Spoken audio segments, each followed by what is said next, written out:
The gas giant hung in the void like a bruised eye, swirling with storms the size of continents. Bands of violent violet and ochre crushed the atmosphere into a dense, impenetrable soup, casting a sickly light over the wreckage orbiting its equator. This was the grave of the Velier Empire, or at least its most stubborn ghost, the casket of Velier. It was a megastructure of skeletal grace, a broken crown of black metal and silver spires that dwarfed the human salvage ships latched onto its outer rings like parasites feeding on a whale. The station did not orbit so much as it presided, silent and ominous, ignoring the chaotic industry of the scavengers drilling into its flank. Sparks rained into the vacuum, dying instantly, while heavy haulers maneuvered with sluggish bursts of thruster fire, dragging away plates of neutronium hulls to sell on the black markets of the core systems. Inside the human outpost clamped to the casket's southern pylon. The air smelled of recycled ozone, burning lubricant, and despair. Kyrie sat in the corner of Break Room 4, a space that was less a room and more a converted cargo container with magnetic plating on the floor. He was 30 years old, though the lines around his eyes suggested a man who had lived through at least 3 lifetimes of bad decisions. He wore a salvage technician's flight suit that had once been orange but was now stained to a dull, greasy rust color. In his hands, he held a sandwich. It was a masterful construction of synthesized protein paste, pickled algae, and a slice of something the commissary claimed was cheese, all wedged between 2 slabs of dense, nutrient-rich bread. It was messy. It was ugly. To Kai, it was the most beautiful thing in the sector. He took a bite, savoring the salty chemical tang of the meat substitute. His eyes fixed on the flickering holographic screen mounted on the far wall. The volume was turned up too high, struggling to compete with the constant thrum of the ventilation fans. A news anchor with teeth too white for a deep space broadcast was speaking with breathless gravity. "The cursed chamber of Velier," the announcer intoned, leaning into the camera. "For 100 years, it has stood inviolate.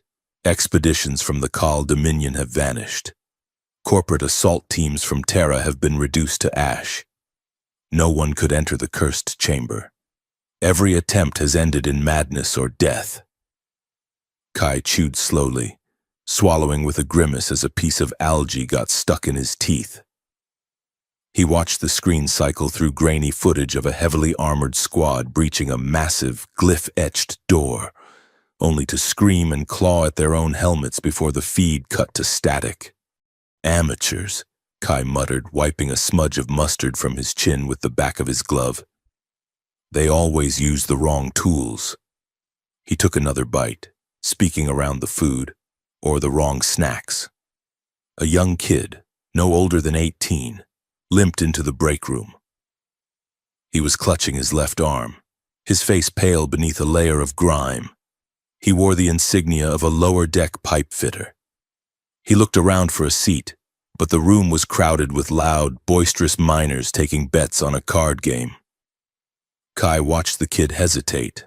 The miners ignored him. One of them, a heavy-set man with a cybernetic jaw, kicked a stool away, laughing at a joke his partner had made, effectively blocking the kid's path to the only empty table. Kai sighed. He hated getting involved. Involvement usually led to paperwork or fistfights, and he did not have the energy for either. But he looked at the kid's trembling hand and the blood soaking through the sleeve. Kai stood up. He was not an imposing figure in terms of height, but he moved with the economy of a predator, a leftover habit from his years in the solar infantry. He walked over to the heavy-set miner. "You are blocking the way," Kai said. His voice was flat, carrying the gravelly texture of someone who smoked things that were not strictly legal. The miner looked up, his metal jaw glinting. "Find another spot. Salvage rat." Kai did not blink. He just took another bite of his sandwich, chewed deliberately and swallowed. The kid needs to sit down. Move the stool, or I will weld that jaw of yours shut while you are sleeping. The table went quiet. The miner stared at Kai, measuring the threat. He saw the lack of fear in Kai's dark eyes, the utter boredom of a man who had seen violence far worse than a break-room brawl. The miner grunted, kicked the stool back toward the table, and turned back to his cards. Kai nodded to the kid. Sit. Elevate the arm. Medbot comes by in 20 minutes. Thanks, the kid whispered, collapsing onto the stool. I thought I was going to pass out. Don't pass out, Kai said, returning to his corner. Paperwork is a nightmare when people die on break. The door to the break room hissed open, and the chatter died instantly. Overseer Holloway marched in, flanked by 2 private security guards carrying stun batons. Holloway was a thin, nervous man who sweated profusely despite the chill of the station. He looked like he was terrified of the aliens he was stealing from, which, in Kai's opinion, made him the smartest man on the station. Listen up, Holloway barked, his voice cracking. We have a situation. The shareholders are getting impatient. The energy readings from the core are spiking.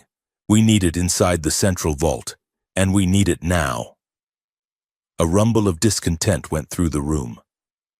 We ain't going in there, one of the miners shouted. The last crew that went to the inner ring came back in buckets. The contract has been updated, Holloway said, wiping his forehead with a silk handkerchief. Triple hazard pay. And for the individual who successfully breaches the cursed chamber and retrieves the asset inside, the board is offering a bounty of 5 million credits, tax-free, plus lifetime security clearance on any colony world. The room erupted. 5 million credits. That was enough to buy a small moon. It was enough to disappear. What is the asset? Someone yelled. Classified, Holloway snapped. Some say it is a weapon. Some say it is the lost Imperial Archive. Rumors are flying that it might even be a Valir Royal, frozen in stasis. It does not matter. We need it secured before the Khal fleet arrives. They are 2 jumps out and closing. Holloway scanned the room, his eyes desperate.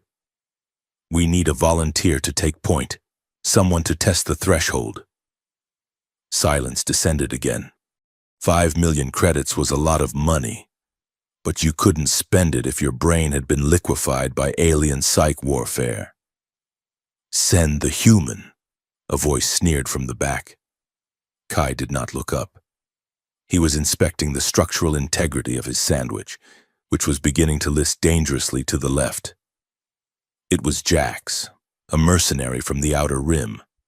He had 3 eyes and a sense of humor that mostly involved pain. Hey, Ree, Jax called out. You are always bragging about how human luck is superior. Why don't you go knock on the door? Kai took a slow sip of his beer, a vile, lukewarm brew distilled from engine coolant and hope. I am on my lunch break, Jax. 5 million credits, Jax goaded, stepping closer. The other mercenaries snickered. Or are you scared? I heard you solar boys lost your nerve after the siege of Mars. Kai felt the old anger flare, a cold knot in his chest. He pushed it down.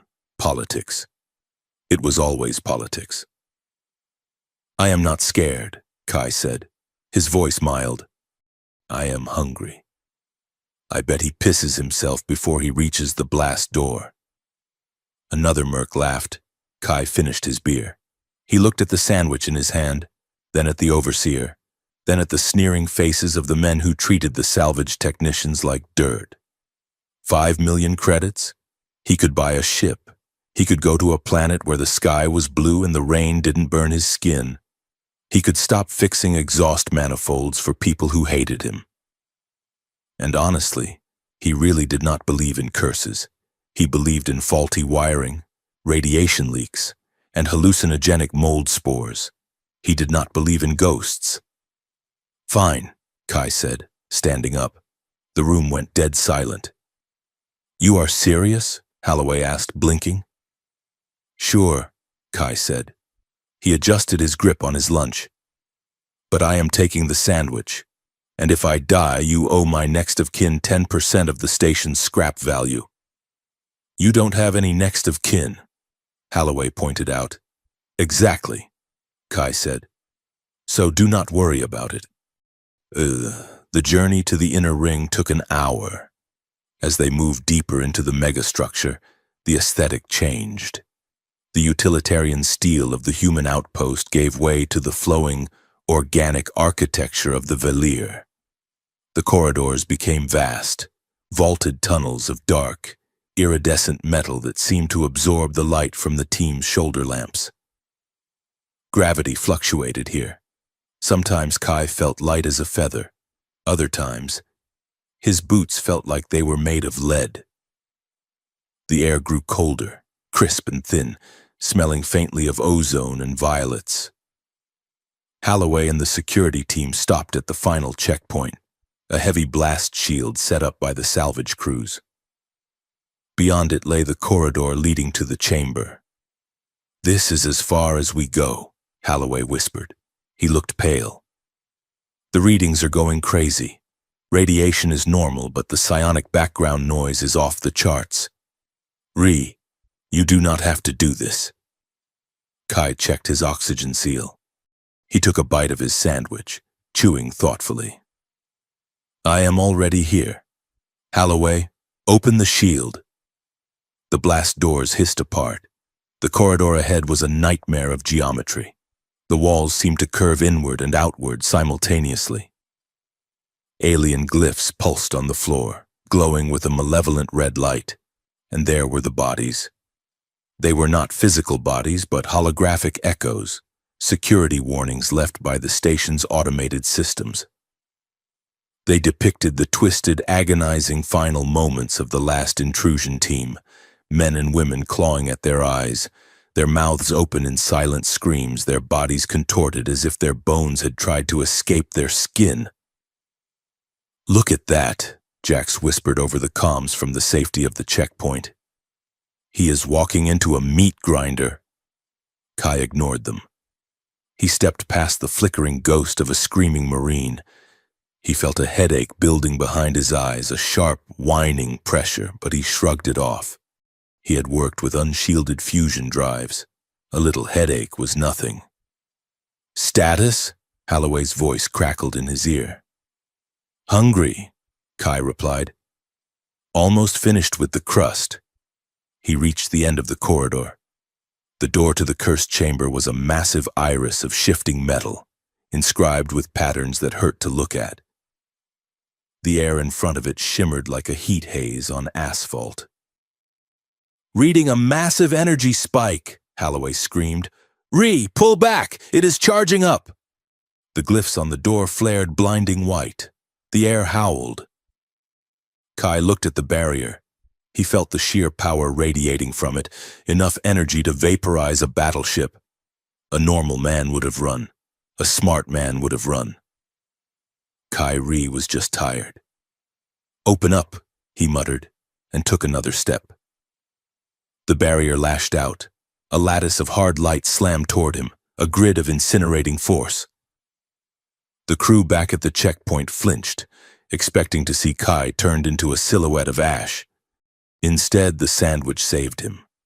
Or more accurately, the hand holding the sandwich passed into the field first. The barrier hit Kai's wrist and shattered. It did not break violently. It rippled. The blinding white light turned to a soft, fluid violet. The roar of energy vanished, replaced by a sound like a choir inhaling. Kai stumbled forward. The gravity inverted instantly. He yelped, flailing his arms. He was falling up, or maybe sideways. The crumbs from his sandwich, little specks of bread and synthetic cheese, detached themselves and hung frozen in the air, glowing like tiny stars. "What the hell?" Kai gasped. His voice sounded muffled, as if he were speaking underwater. The corridor behind him stretched and distorted. the human checkpoint vanishing into a blur of motion. He was no longer in the megastructure. He was nowhere. He landed on his feet, though he had not felt himself fall.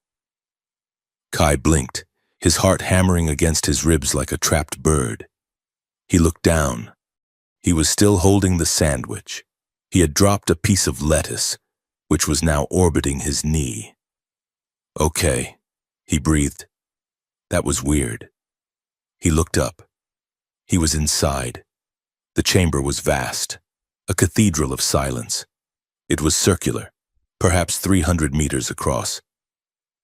The floor was a transparent sheet of crystalline material, and beneath his boots, there was nothing but infinite darkness, speckled with constellations that did not match any sky Kai had ever seen. It was like walking on the surface of a deep, still ocean at night. Constellation-like circuitry glowed faintly within the floor, pulsing in time with his own heartbeat. "Holloway?" Kai tapped his comms. Static. He was alone. In the center of the room, suspended in a beam of violet starlight that seemed to originate from nowhere, floated a sarcophagus. It was not made of stone or metal, but of a single, flawless diamond, faceted to catch the light. It rotated slowly, hypnotic and terrifying. Kai walked toward it. He could not help himself. The fear was still there, cold in his gut, but the curiosity was stronger. He was a salvager. He found things, and this was the ultimate find. He stopped 10 feet away. The light was not blinding here.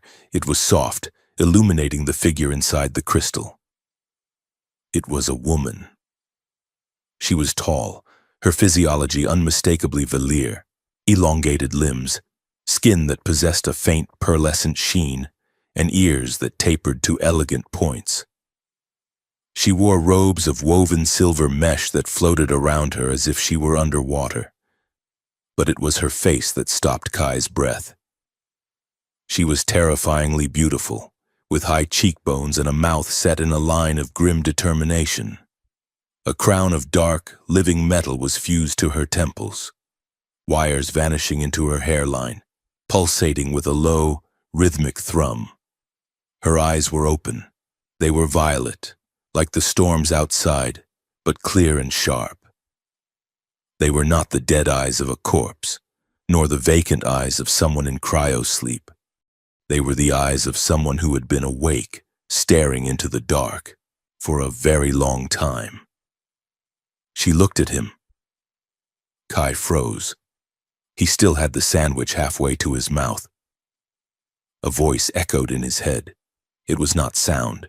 It was a direct vibration against his temporal lobe, crisp and commanding, though edged with a terrible weakness. "No one has ever survived the threshold," the voice whispered.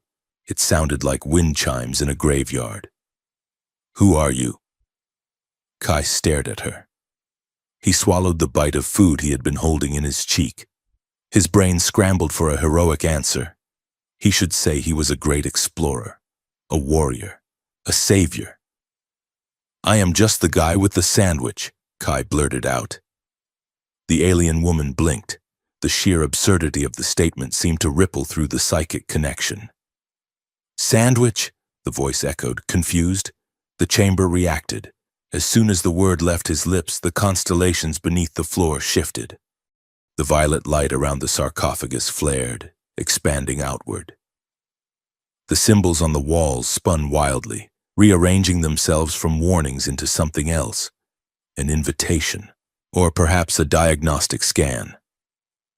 Kai felt a wave of emotion slam into him. It was not his own. Despair, claustrophobia. A century of silence, a sudden blinding spark of hope. It hit him so hard he staggered back, dropping the rest of his lunch. The sandwich hit the transparent floor and did not splatter. It simply ceased to be affected by gravity, drifting upward to join the lettuce. "You are human," the voice said, stronger now, laced with disbelief. "You are human, and you are alive." "Mostly," Kai managed to say, clutching his head. Look, lady, I do not know what is going on, but my boss thinks you are a weapon. I am not a weapon, the woman said. Her lips inside the crystal moved slightly, syncing with the voice in his head. I am a prisoner. The beam of light intensified. The crystal surface of the sarcophagus began to dissolve, turning into mist.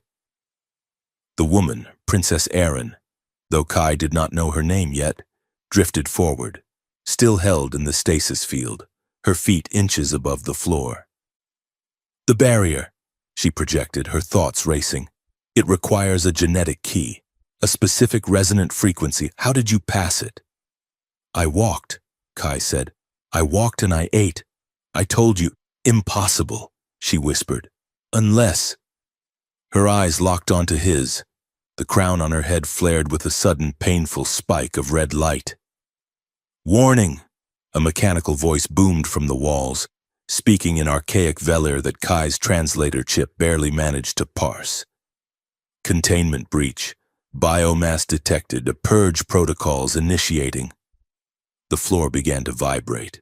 The darkness beneath them churned, turning a violent, angry red. They are going to kill us, the woman said. Her voice was not afraid, merely resigned. The Regent set the trap. If the chamber is breached, the core detonates. Kai looked around. The peaceful silence was gone, replaced by the screaming of alarms. He could feel the station shuddering around them.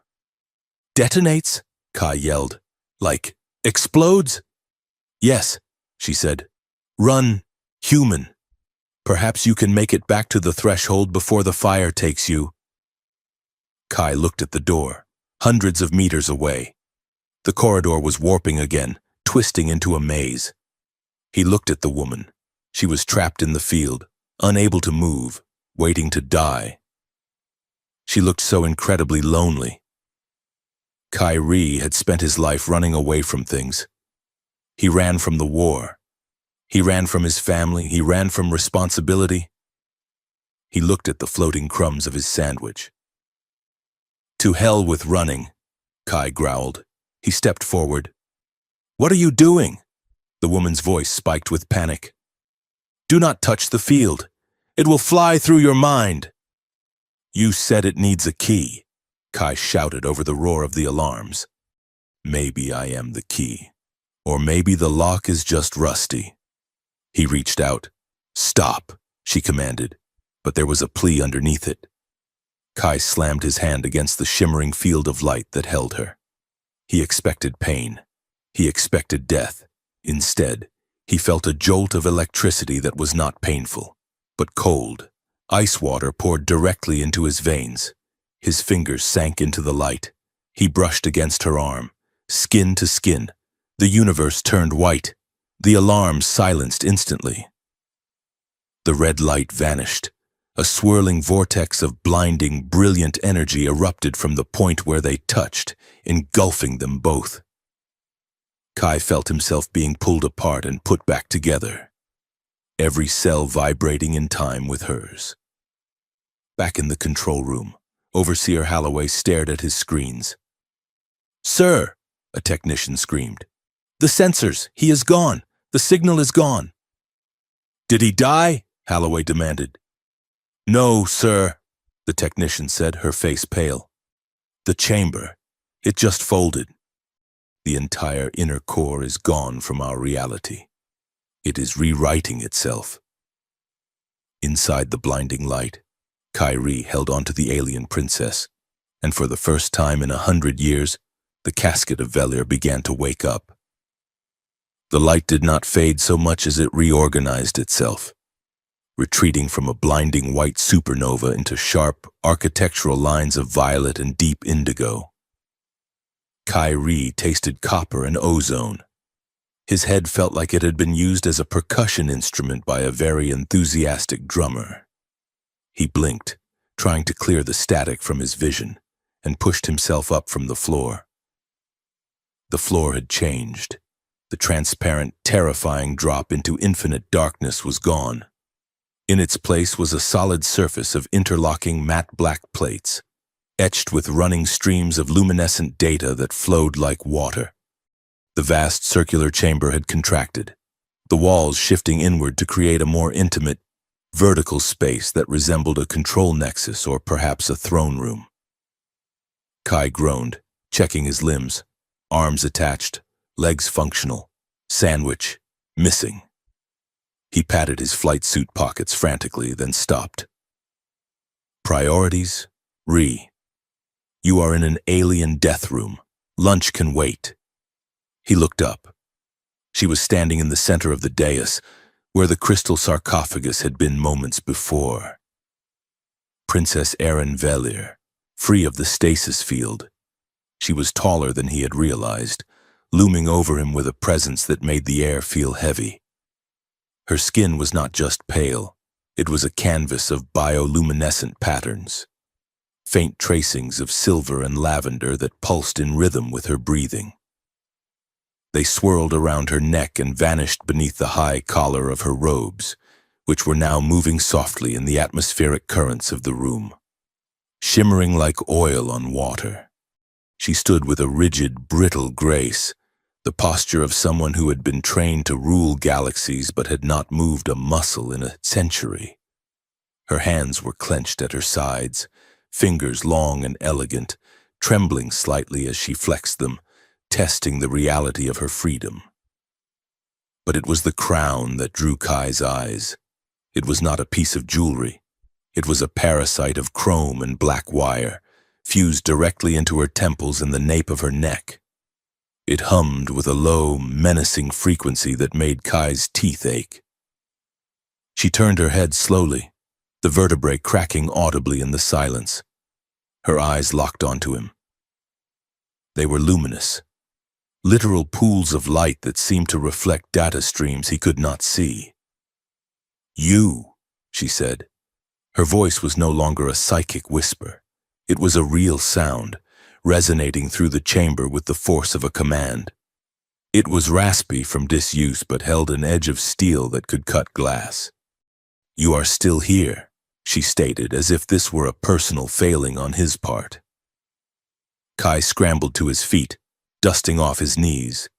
He felt absurdly underdressed in his grease-stained orange flight suit. "Yeah?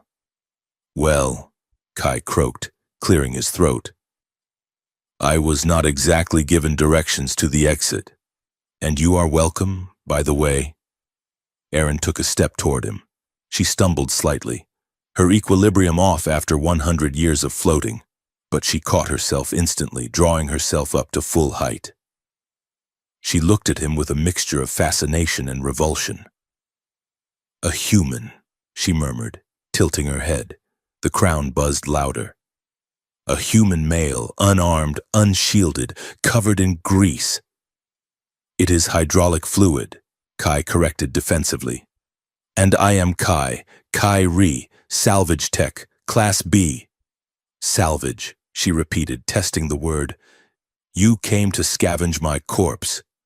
"Technically, I came on a dare," Kai said, his defense mechanism, compulsive snark, kicking in hard. "And for 5 million credits, but mostly the dare and the sandwich, which, I might add, I lost in the explosion or whatever that was." Erin stared at him. Her expression hardened. The ethereal beauty of her face shifted into something cold and imperious. "You speak with the insolence of a child," she said. "Do you have any concept of where you stand, Kai Ree? This is the heart of Velir, the sanctum of the High Line, and you have defiled it with your presence." "Defiled is a strong word," Kai said, stepping back as she advanced. "I would say I liberated it. You were stuck in a rock. Now you are not. I feel like a thank you is in order." "I did not ask to be liberated by a thief," she snapped. She took another step, invading his personal space. The air between them crackled. Suddenly, the floor beneath them erupted with light. It was not an attack. It was a reaction. As Erin moved within arm's reach of him, the data streams on the floor flared bright white, racing up the walls. The chamber groaned, a deep, resonant sound like a cello string being bowed. Kai gasped as the room around him dissolved. He was not in the chamber anymore. He was standing in a great hall, surrounded by tall, faceless figures in silver robes. The air smelled of incense and burning ozone. He felt a crushing weight on his chest, a sense of betrayal so profound it made him want to vomit. "You are tainted," a voice hissed. It was a woman's voice, cold, smooth, hateful. "You have let the lesser species infect your mind. Aaron, you are weak. You are soft." Kai felt the sensation of cold metal being drilled into his skull. He felt the paralysis taking hold, the terrifying realization that he could see and hear but could not move. He felt the darkness closing in, not for a night, but for forever.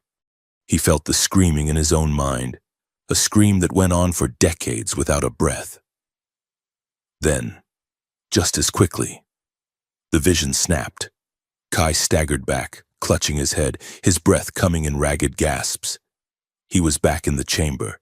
Erin was standing right in front of him, her eyes wide, her hand half raised as if she had felt it too. "What the hell was that?" Kai wheezed, rubbing his temples. The phantom pain of the drill was still echoing in his skull. Erin looked shaken. The bioluminescence on her skin was flickering erratically, betraying her composure. "A memory," she whispered. "The chamber. It is projecting, it is confusing, it is linking our neural pathways." "I saw you," Kai said, looking at her with a new, horrified understanding. "I saw them putting you in there. I felt it." He looked at the crown fused to her head. He realized now what it was. It was not a symbol of office. It was the lock. Erin turned away, her shoulders stiff. She hated that he had seen that. She hated that this scruffy, irreverent human had tasted her humiliation. "My aunt," Erin said, her voice low. "The regent. She is the one who spoke. She put you on ice because you were—" "What? Tainted?"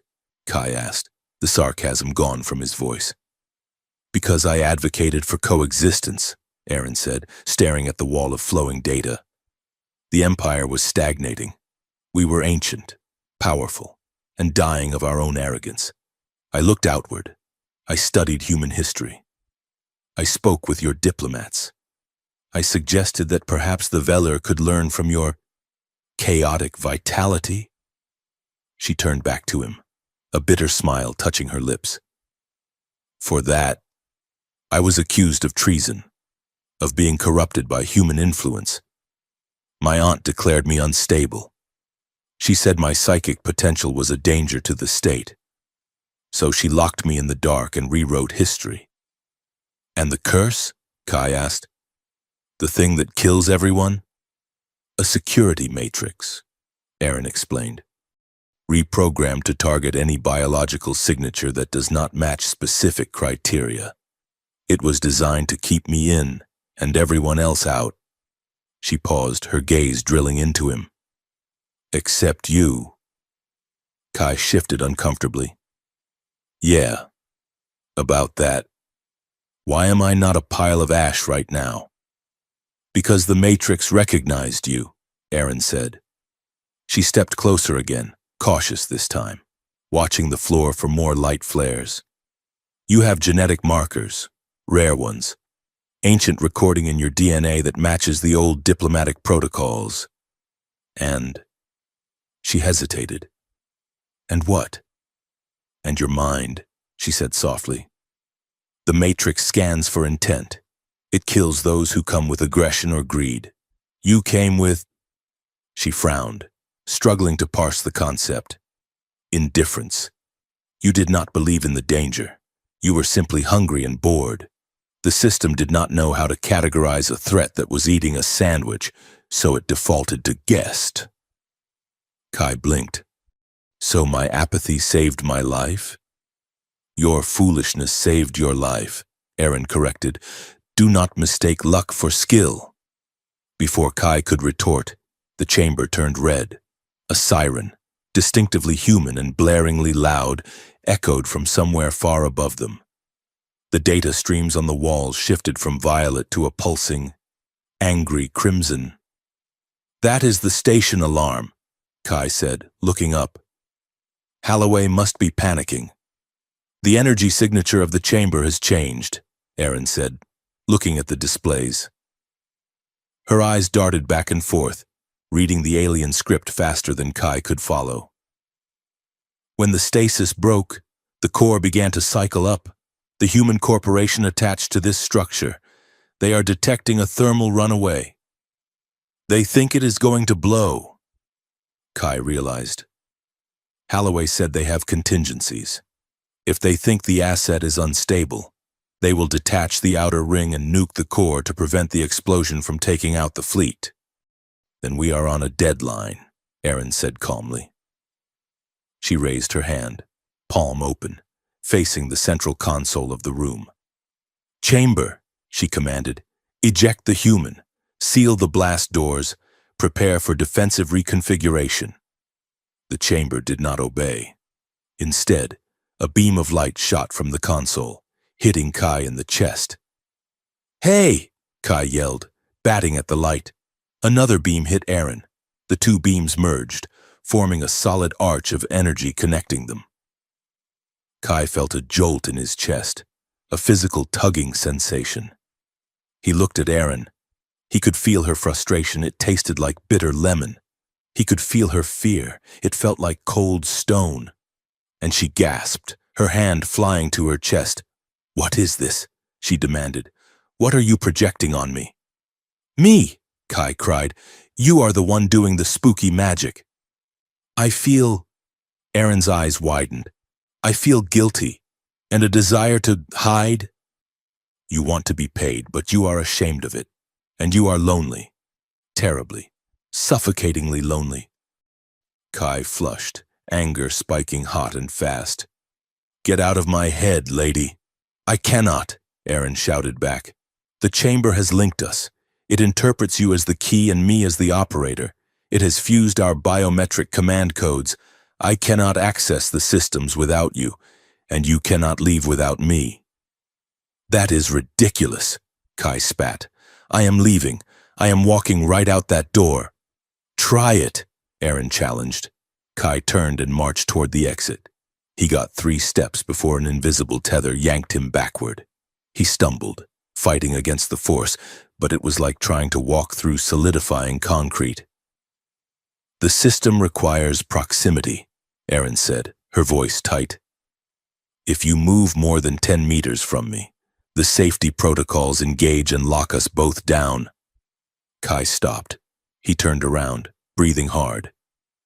"So I am stuck with you. And I am stuck with a grease-stained scavenger," Aaron retorted.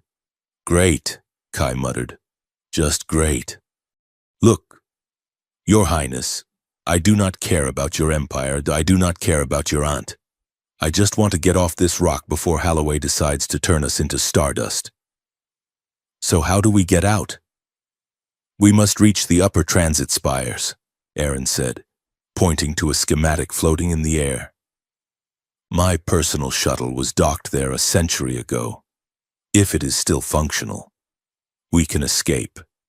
"That is 70 levels up," Kai said, looking at the map. "Through the derelict sectors." "Then we had better start climbing," Aaron said. She moved toward the far wall, where the floor seemed to end in a jagged precipice. She waved her hand, and the matte black plates of the floor groaned, shifting and separating. They did not form stairs. They formed a spiral of floating platforms, ascending into the dark upper reaches of the megastructure. The gravity in the shaft was distorted, debris floated upward, and the air was thick with mist. "After you," Aaron said.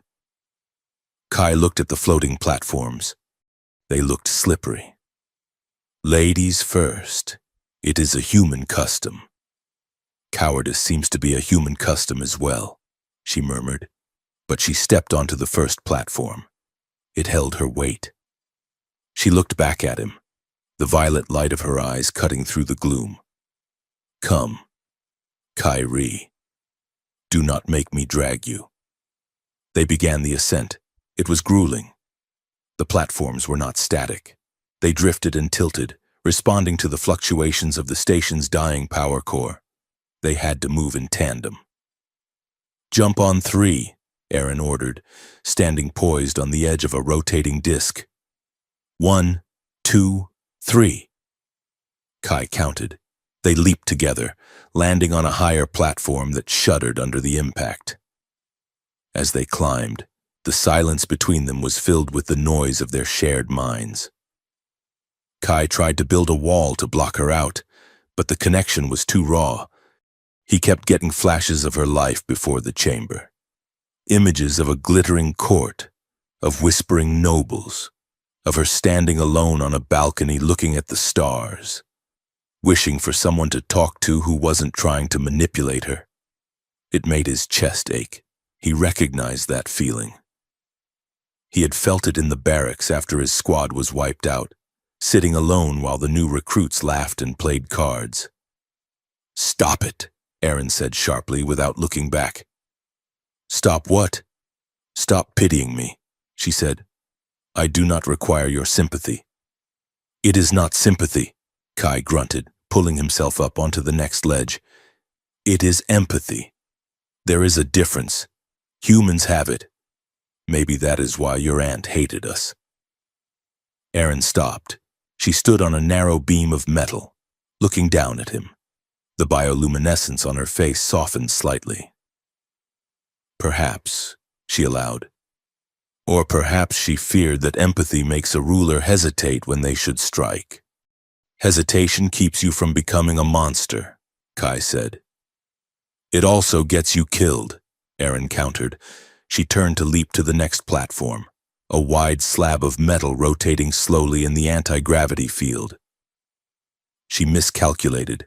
Her foot slipped on a patch of condensation. She didn't scream, but Kai felt her shock slam into his mind like a physical blow. She slid off the edge, falling toward the infinite black drop below. "Aaron!" Kai shouted. He didn't think so. He lunged.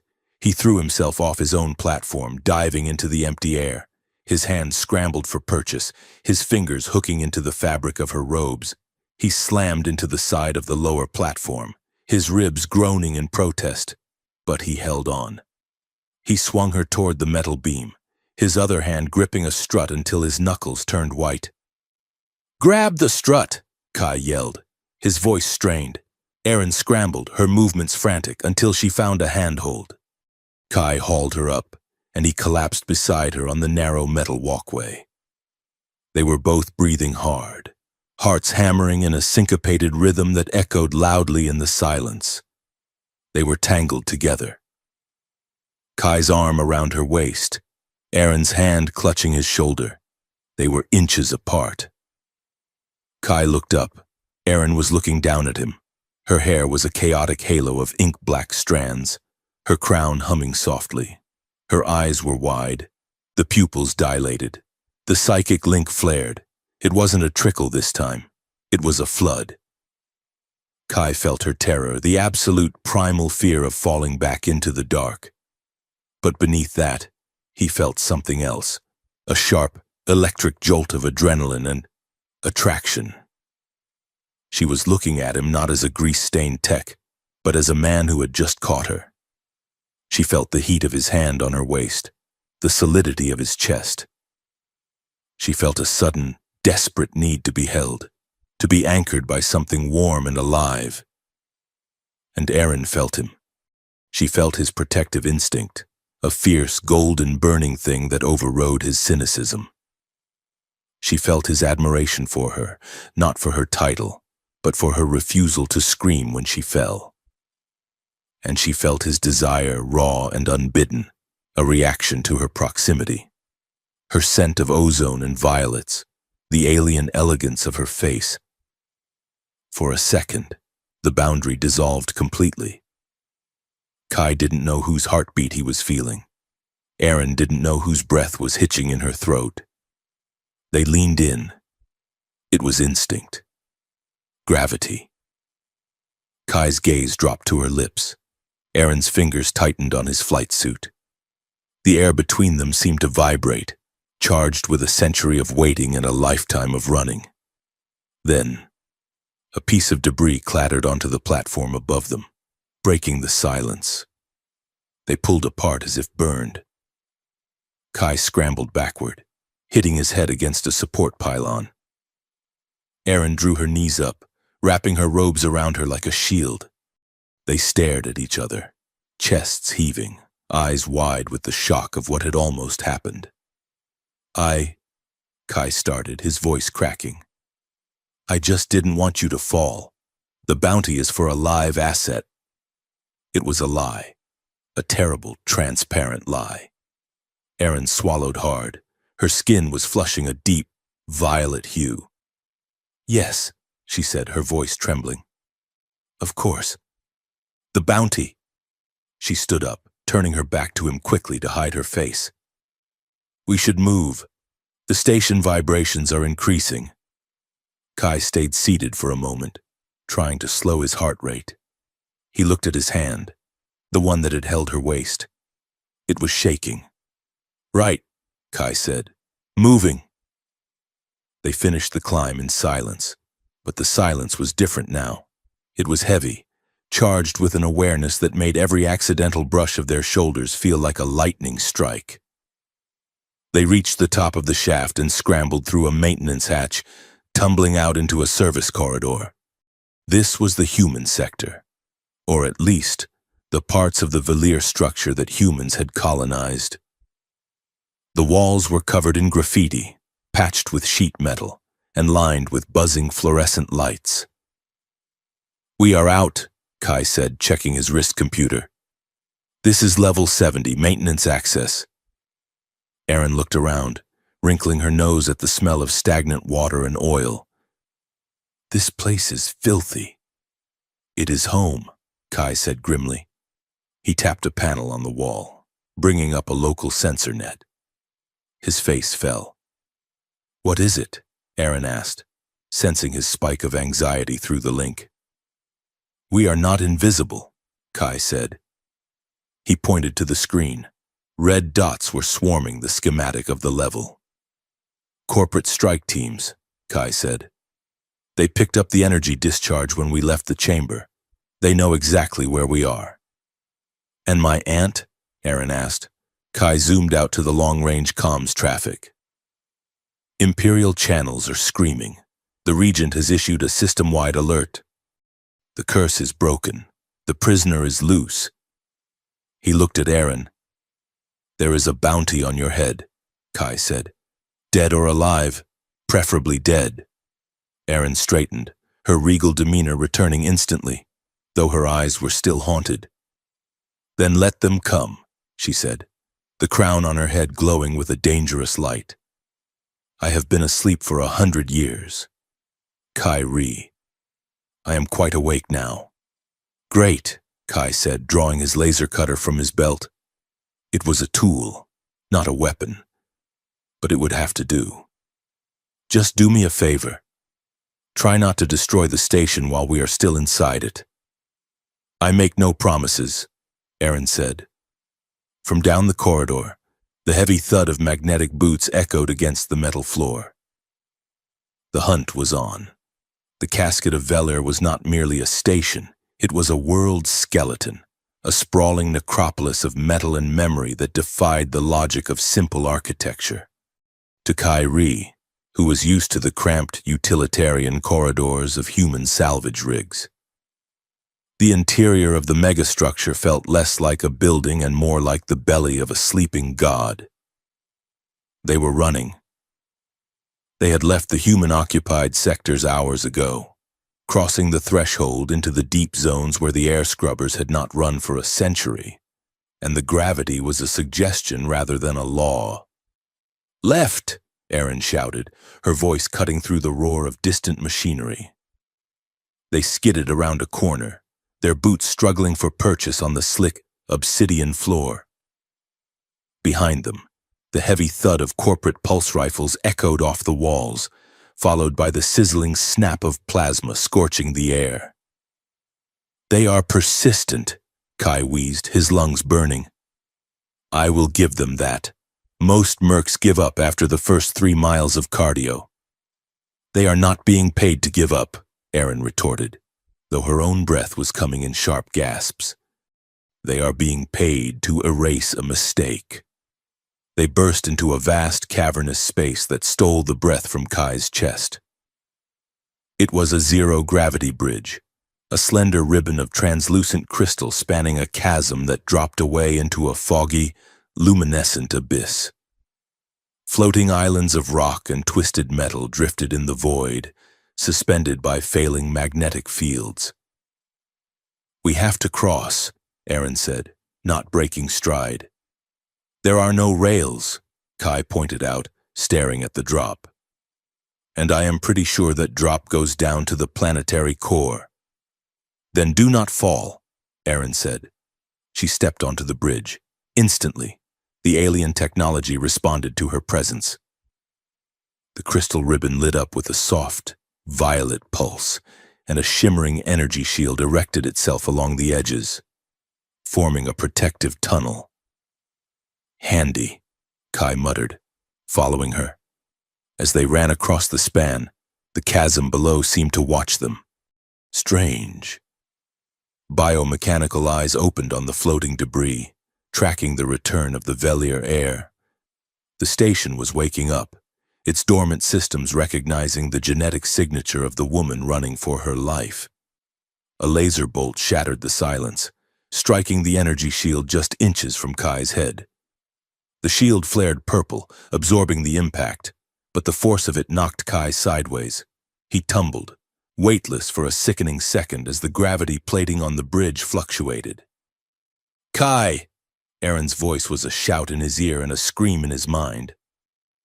She spun around, her robes billowing in the artificial wind. She threw her hand out, not toward him, but toward the pursuing mercenaries who had appeared at the bridge's entrance. The crown fused to her temples, shrieked with power. The bridge behind them shattered. It did not break. It disintegrated into a cloud of diamond dust, severing the path and leaving the corporate strike team stranded on the far side, cursing into their comms. Kai grabbed the edge of the solid path, hauling himself upright as gravity reasserted itself. He looked back at the gap. You blew up the bridge, Kai said, impressed. I deactivated structural integrity, Erin corrected, wiping a line of sweat from her forehead. The exertion had left her pale, the bioluminescence on her skin dimming.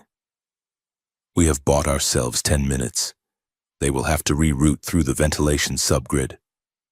10 minutes is a lifetime, Kai said. Let's go. They pushed deeper, entering the hydroponic sector. This was a dark, humid jungle of overgrown flora. Alien vines as thick as tree trunks coiled around support pillars, their leaves glowing with a faint, bioluminescent blue. The air here was thick and sweet, smelling of rotting orchids and stagnant water. They found a temporary refuge inside the hollowed-out shell of a massive water filtration unit. It was cramped, dark, and damp, but it was hidden from the sensors sweeping the main corridors. Kai collapsed against the curved metal wall, sliding down until he hit the floor. He checked his pulse rifle, a stolen piece of junk he had lifted from a supply locker 2 levels back. 3 shots left. Erin paced the small space, her movements restless. She was agitated, her mind projecting waves of static anxiety that made Kai's teeth itch. Sit down, Kai said gently. You are leaking stress everywhere. I cannot sit, Erin snapped. We are blind. We do not know what they are planning. She moved to a rusted maintenance console set into the wall. It looked dead, covered in a century of moss. Erin placed her hand on it. The moss withered instantly, and the console flared to life, projecting a holographic display that flickered with static. I can access the internal comms, she murmured, her eyes darting across the alien script. Human encryption is crude. It overlaps with the station's old subroutines. She twisted her hand in the air, manipulating the data streams. The static cleared, replaced by a voice. It was Overseer Holloway, speaking with a terrified urgency. The target is moving toward the shuttle bays. Holloway's voice crackled. If she reaches a ship, the deal is off. The Regent was clear, no witnesses. Another voice replied, deeper, colder. A corporate executive. We are deploying heavy drones but Holloway confirmed the payload. If we kill her, does the fail-safe trigger? Yes, Holloway shrieked. That is the whole point. The Regent rigged the chamber to the station's core. If the princess's biosign terminates, the chamber releases a chaotic energy pulse. It will not just destroy the station, it will sterilize the entire local system. Radiation levels that will strip the atmosphere off the moons. Kai sat up straight. Sterilize the system? Erin froze. Her hand hovered over the console, trembling. It is a deterrent, the corporate voice mused. The Regent keeps the throne because she holds a gun to the head of the sector. If anyone moves against her, she kills the girl, and everyone dies, and smart. Just kill her, Holloway yelled. We can evacuate the command ring before the pulse hits. Erin slashed her hand through the hologram, killing the feed. The silence that followed was heavy, suffocating. She turned to Kai. She looked devastated. I am not a prisoner, she whispered, her voice hollow. I am a bomb. Kai stood up slowly. He wanted to say something comforting, but the reality was too stark for platitudes. The Regent, her own aunt, had turned Erin's life into a doomsday device. She wins if I stay, Erin said, her voice trembling with rage. And she wins if I die. She has weaponized my existence. Kai stepped forward, carefully navigating the mossy floor. She only wins if you play by her rules. But we are not playing by her rules. We are playing by ourselves. Erin looked at him, confused. And what are your rules? Rule 1, Kai said. Never die on an empty stomach. Rule 2, if someone rigs you to blow up, you make sure you are standing in their living room when it happens. He sat back down and started rummaging through his utility belt. We need to get to the capital. You need to be seen, alive, walking, talking. If the people see you, the Regent's story about the tragic martyr falls apart. And if you are standing in the Imperial Palace, she cannot trigger the pulse without blowing herself up too. Erin stared at him. That is remarkably reckless. It is practical. Kai shrugged. He pulled out a flat silver packet. Now eat. You are shaking. Erin looked at the packet with suspicion. What is it? Combat ration, Kai said, tearing it open. Chicken a la king, or maybe beef stroganoff. It all tastes like salted cardboard, but it has calories. He assembled a makeshift sandwich using 2 hardtack crackers and the squeeze tube of protein paste. He held it out to her. Erin took it gingerly, as if it might bite her. She sniffed it, her nose wrinkled in horror. You survived the curse, she said, looking at him with genuine bafflement. You walked through fire and time. And yet, you willingly eat this? Hey, do not knock it until you try it, Kai said, taking a bite of his own cracker. It is the taste of survival. Erin took a small, hesitant bite. She chewed slowly. Her expression went from disgust to confusion. And then, a small, surprised flicker of pleasure lit up her eyes. It is salty, she admitted, and the texture is appalling. But she took another bite, faster this time. It stops the shaking. Told you, Kai grinned. The secret ingredient is monosodium glutamate. Erin let out a small snort of laughter, a sound that seemed to surprise her as much as him. It was unpracticed, rusty, but real. "You are a strange creature, Kyrie," she said, finishing the cracker. "You treat a galactic crisis like a broken engine, and you treat a protein brick like a feast." "Keeps me sane," Kai said softly. He watched her lick a crumb from her thumb. The action was so human, so ordinary that it made his chest ache again. "Thank you," she said quietly. "Not for the food, but for not looking at me like I am a bomb." "You are not a bomb," Kai said firmly. "You are a person, a very loud, high-maintenance person, but a person." Aaron smiled, and for a moment, the dark, dripping hydroponics bay felt like a sanctuary. Then the sensors on Kai's wrist pinged.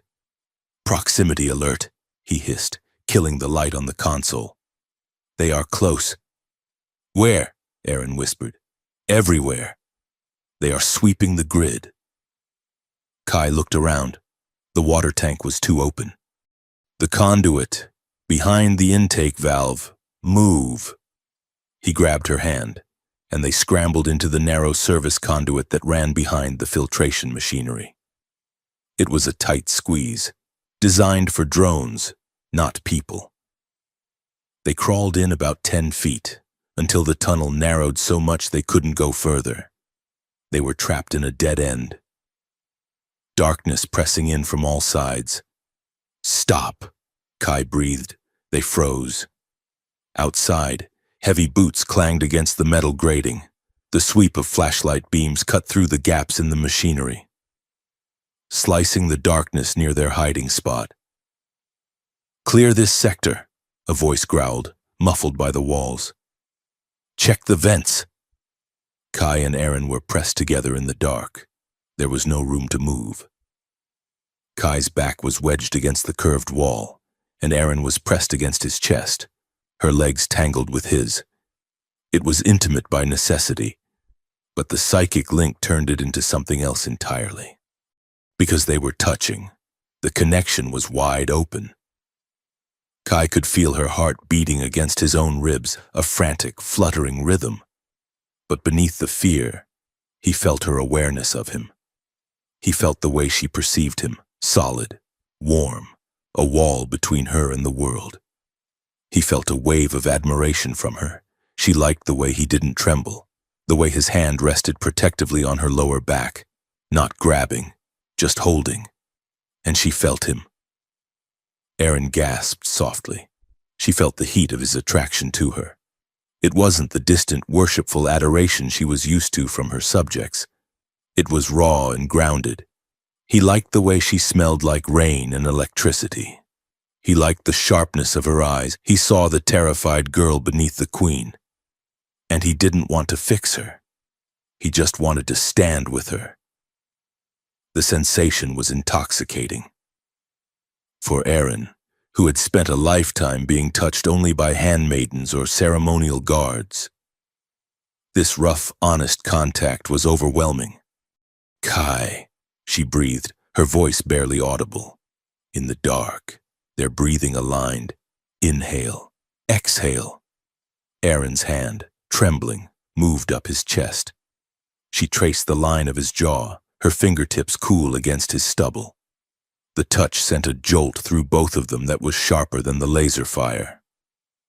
Kai turned his head slightly, leaning into her palm. He should push her away. He was a salvager, a nobody. She was the heir to an empire. This was stupid. This was dangerous. But he didn't pull away. "Aaron," he whispered.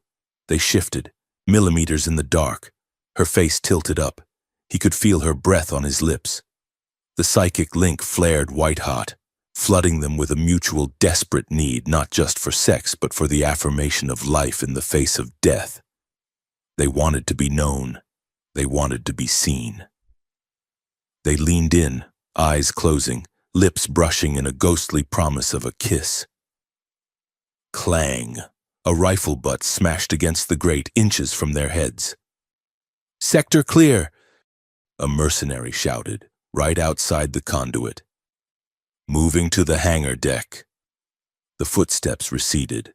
Kai and Aaron jolted apart, or as far apart as the cramped space allowed. They stared at each other in the gloom, hearts pounding so hard it hurt. The moment was shattered, but the energy of it hung in the air, thick and unresolved. "They are heading to the hangar," Kai rasped, his voice sounding wrecked. "We need to get there first." Aaron nodded, pulling her hand back from his face. She looked shaken, her pupils blown wide. "Yes, the hangar." They scrambled out of the conduit, neither acknowledging what had just happened, but both acutely aware that the dynamic had shifted. They were no longer just allies. They were a circuit that had been closed. They moved fast now, fueled by adrenaline and sexual tension. They bypassed the main corridors, using Aaron's ability to open maintenance hatches to shortcut through the station's guts. They reached the forgotten shuttle dock 40 minutes later. It was a dusty, vaulted chamber on the outer rim of the megastructure. Inside sat a single ship. It was an Imperial courier vessel, sleek and silver, shaped like a teardrop. It looked fast.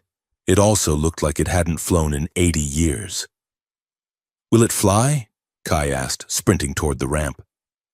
"It is Velir technology," Aaron said, running beside him. "It does not rust. It waits." She slapped her hand onto the hull. The ship woke up with a low, thrumming purr. The ramp dropped. "Get in!" she yelled. They scrambled aboard just as the blast doors behind them blew open. "There!" a voice screamed. Laser fire erupted, peppering the hull.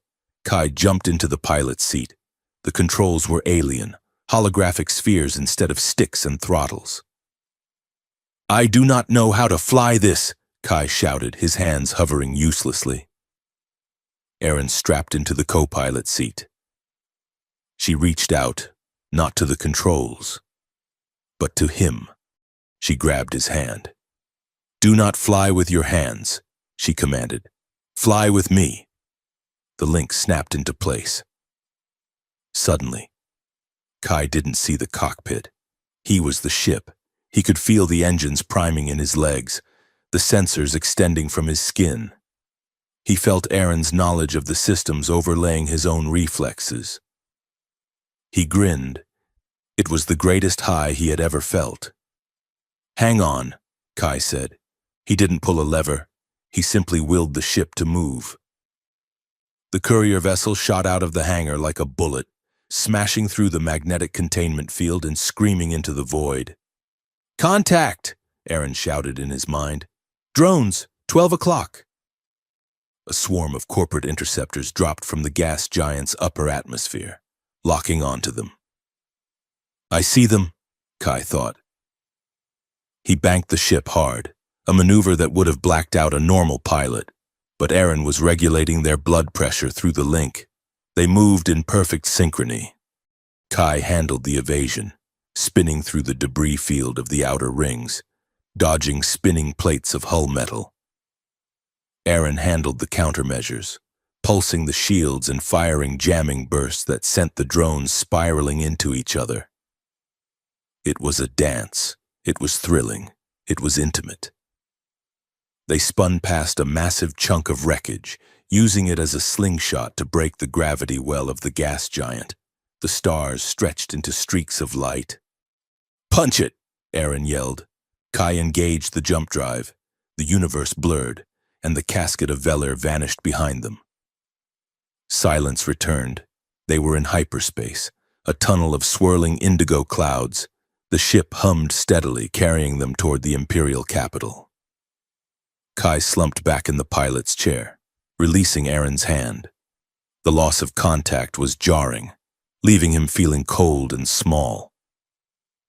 "We made it," he breathed. Aaron was staring out the viewport at the passing nebula. The adrenaline was fading, replaced by a heavy, melancholic quiet. "We made it," she repeated, "to the edge of the knife." Hours passed. They drifted in the silence of the ship. The chase was over, but the dread of what lay ahead was settling in. Kai found Erin sitting in the small observation blister at the rear of the ship. She was watching the stars, her knees pulled up to her chest. She looked very young. He sat down next to her, not touching, but close enough that he could feel the warmth radiating from her arm. "You are thinking about the Regent," Kai said. "I am thinking about the banners," Erin corrected softly. "I saw the news feeds while you were sleeping. My face is everywhere. They celebrate St. Erin Day once a year. They light candles for my sacrifice." She turned to look at him, her eyes wet. "I am a religion, Kai. I am not a person to them. If I go back, if I break their myth, will they hate me?" "Some might," Kai admitted. "People like their myths. Myths are easy. People are messy." He leaned his head back against the bulkhead. "But a myth cannot hug you back. A myth cannot fix the water filtration system. A myth cannot rule." Erin looked at his profile. "You are terrified," she noted, reading the emotion he was trying to hide. "Yeah," Kai said. "I am." "Of the Regent?" "No," Kai said. He turned to look at her. "I am terrified because I swore I would never care about anything this much again. I lost my whole unit on Mars. I spent 10 years making sure I had nothing to lose. And now," he gestured vaguely between them, "now I have you, and you are the most dangerous thing I have ever carried." Erin's breath hitched. She moved her hand, covering his on the floor. "I am not a thing to be carried," she whispered. "I am a partner." They sat there, shoulder to shoulder, hand over hand, watching the galaxy swirl past. It was a moment of peace, fragile and finite. Then, Erin screamed. It was a sound of pure agony. She arched her back, her hands flying to her temples, clawing at the crown. "Erin!" Kai shouted, grabbing her shoulders. "She is here!" Erin gasped, her eyes rolling back. "She is in my mind." The cockpit speakers didn't activate. The sound came from Erin's own throat, but the voice was not hers. It was deeper, smoother, dripping with icy malice. "Niece." The Regent's voice spoke through Erin's lips. Kai froze, staring in horror. "You have been very naughty," the Regent crooned. "Did you think you could run? The crown is mine. Erin. It always was." Erin convulsed, fighting for control. "Get out!" she hissed, her own voice warring with the intruder. "Come home, little bird," the Regent said. "Come back to the capital quietly, and I will grant you a painless reconditioning. You can go back to sleep." The voice shifted, sharpening into a blade. "But if you resist, if you try to speak, I will detonate the chamber, and I will start by peeling the mind of your human pet apart, layer by layer, while you watch." Erin collapsed into Kai's arms, sobbing for breath. The connection severed. The ship dropped out of hyperspace. Below them, filling the viewport, was the Imperial capital, a jewel of light and power. And somewhere down there, the Regent was waiting, her finger on the trigger of a gun pointed at the head of the world. "She knows," Erin wept, clutching Kai's shirt. "She knows everything." Kai looked down at the planet. His face hardened. The fear was gone, replaced by the cold, calculating resolve of a soldier who had run out of places to retreat. "Good," Kai said. "Let her know we are coming." The capital world of Velir Prime did not look like a planet under the grip of a tyrant. It looked like a dream spun from glass and light, from the viewport of the stolen courier ship, descending through the atmospheric layers. The city of Ethra sprawled across the equator like a jeweled belt. Floating platforms defied gravity, tethered to the ground by ribbons of silver light. Spires of living crystal pierced the clouds, their surfaces shimmering with the iridescent pulse of the planet's magnetic field. It was a masterpiece of bioarchitecture, a place where nature and technology had been woven together so seamlessly that the buildings seemed to breathe. But as they descended past the cloud layer, the scars of the new regime became visible. Massive holographic banners draped the pristine spires, casting long, tinted shadows over the streets below. They did not depict the Council of Elders or the traditional star maps of the Velir navigation guilds. They depicted one face, the Regent. Her image was everywhere, a colossal projection of serene, terrifying benevolence. She watched the traffic lanes. She watched the marketplaces. She watched the silence. Kyrie kept the ship low, weaving through the heavy smog of the industrial district that festered beneath the floating palaces. He was sweating. His hands gripped the controls with white-knuckled intensity. "Transponder codes are holding," Kai muttered, glancing at the readout. "My smuggler friend, Silas, swore these codes were clean. If he lies, we are going to be vaporized by a planetary defense battery in about 30 seconds. Beside him, Erin was silent. She was staring at the city she had not seen in a century. Her face was unreadable, a mask of porcelain stillness. But through the psychic link, Kai could feel a storm raging. He felt her grief, sharp and cold like swallowed glass. He felt her disorientation. The city was familiar yet alien, warped by the omnipresence of her aunt's image. "It is so quiet," Erin whispered. "The data streams used to sing. The city used to hum with open communication. Now, it is just static surveillance."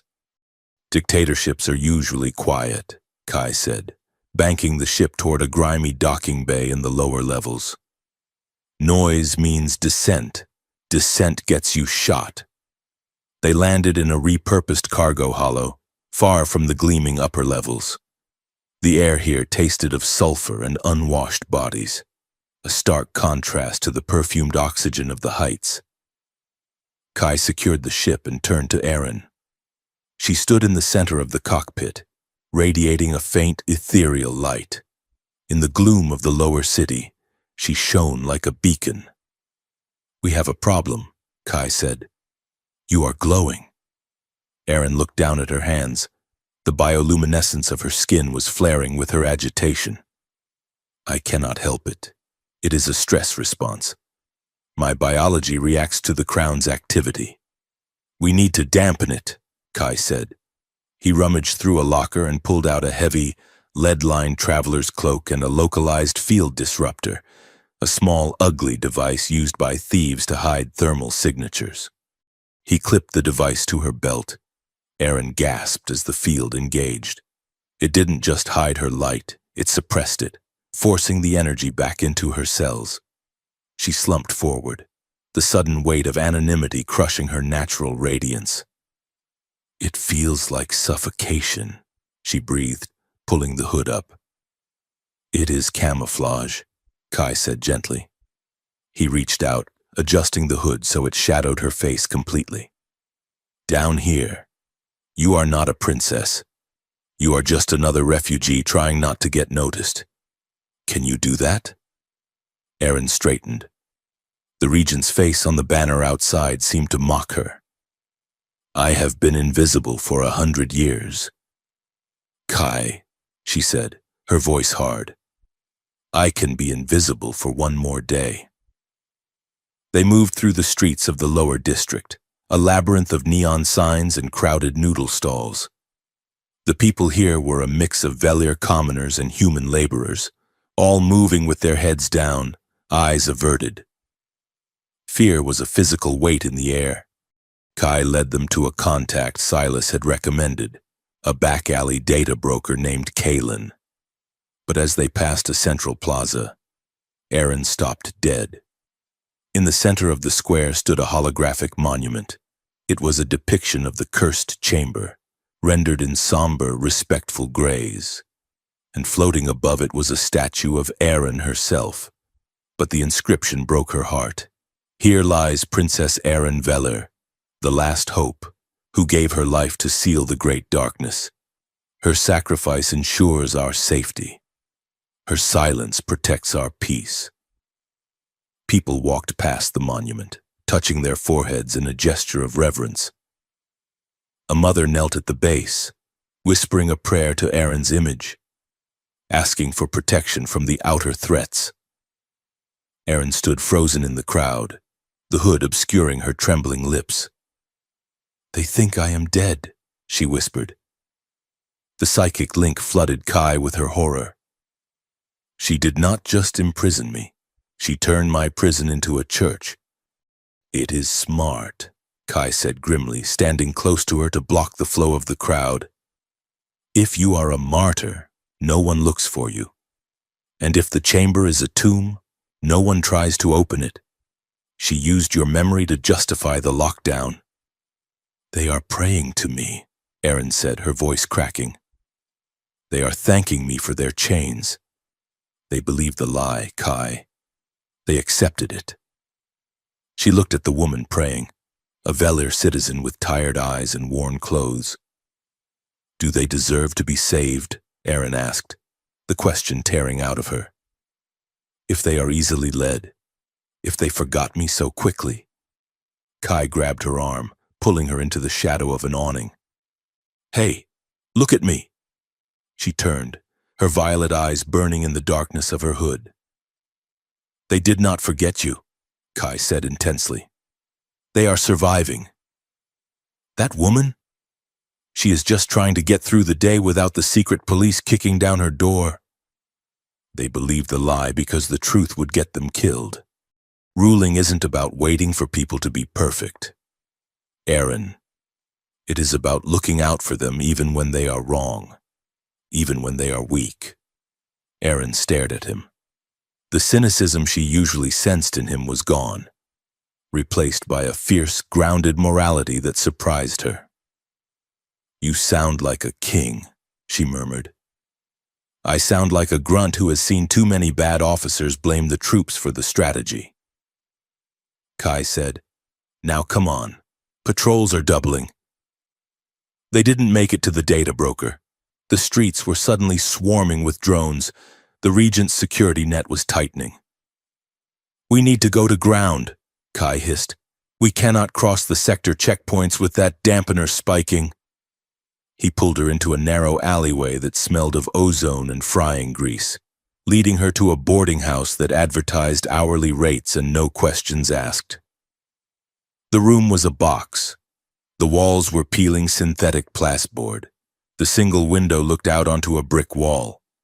And there was only one bed, a narrow slab with a thin gray blanket. Kai locked the door and jammed a chair under the handle. He collapsed against the wall, sliding down to the floor, exhausted. Aaron stood in the center of the room. She unclipped the dampener and threw off the cloak. Her light returned, illuminating the squalid room with a soft, violet glow that made the peeling paint look almost artistic. She was pacing again. The energy in the small room was volatile.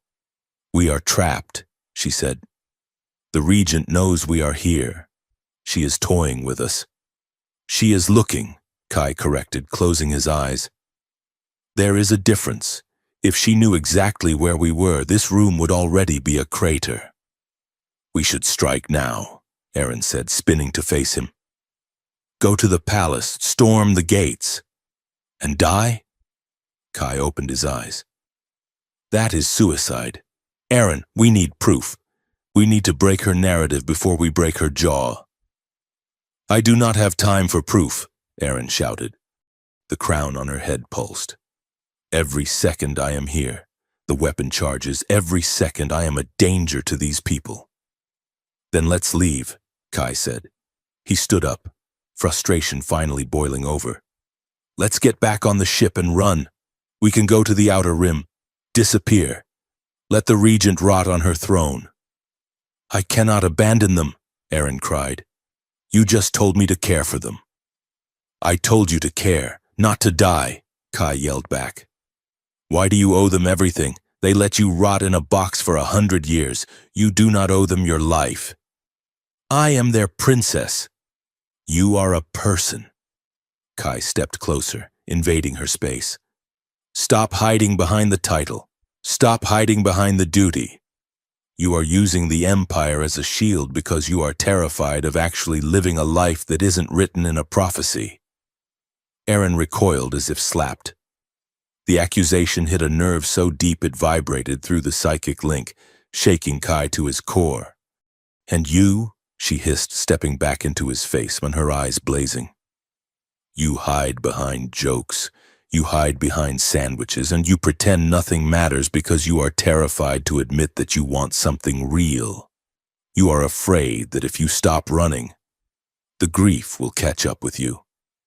I am not running. You are running from me, Aaron shouted. You have been running from me since the moment you pulled me out of the dark. The air in the room seemed to shatter. The psychic link surged uncontrollably. It was not a trickle of emotion anymore. It was a tidal wave. Aaron felt it all. She felt Kai's bone-deep weariness. She felt the image of his dead squad mates that haunted his nightmares. But mostly, she felt his desire. It was a roar of white-hot noise. He wanted her. He wanted her strength, her fire, the way her light made him feel like he wasn't lost in the dark anymore. He wanted to touch her skin and know it was real, and then Kai felt her. He felt the crushing loneliness of the chamber. He felt the cold, sterile touch of the stasis field. He felt her desperate, starving need to be held, not as a sacred object, but as a woman. She wanted his rough hands. She wanted his groundedness. She wanted him to look at her and see Aaron, not the last hope. They stared at each other, chests heaving.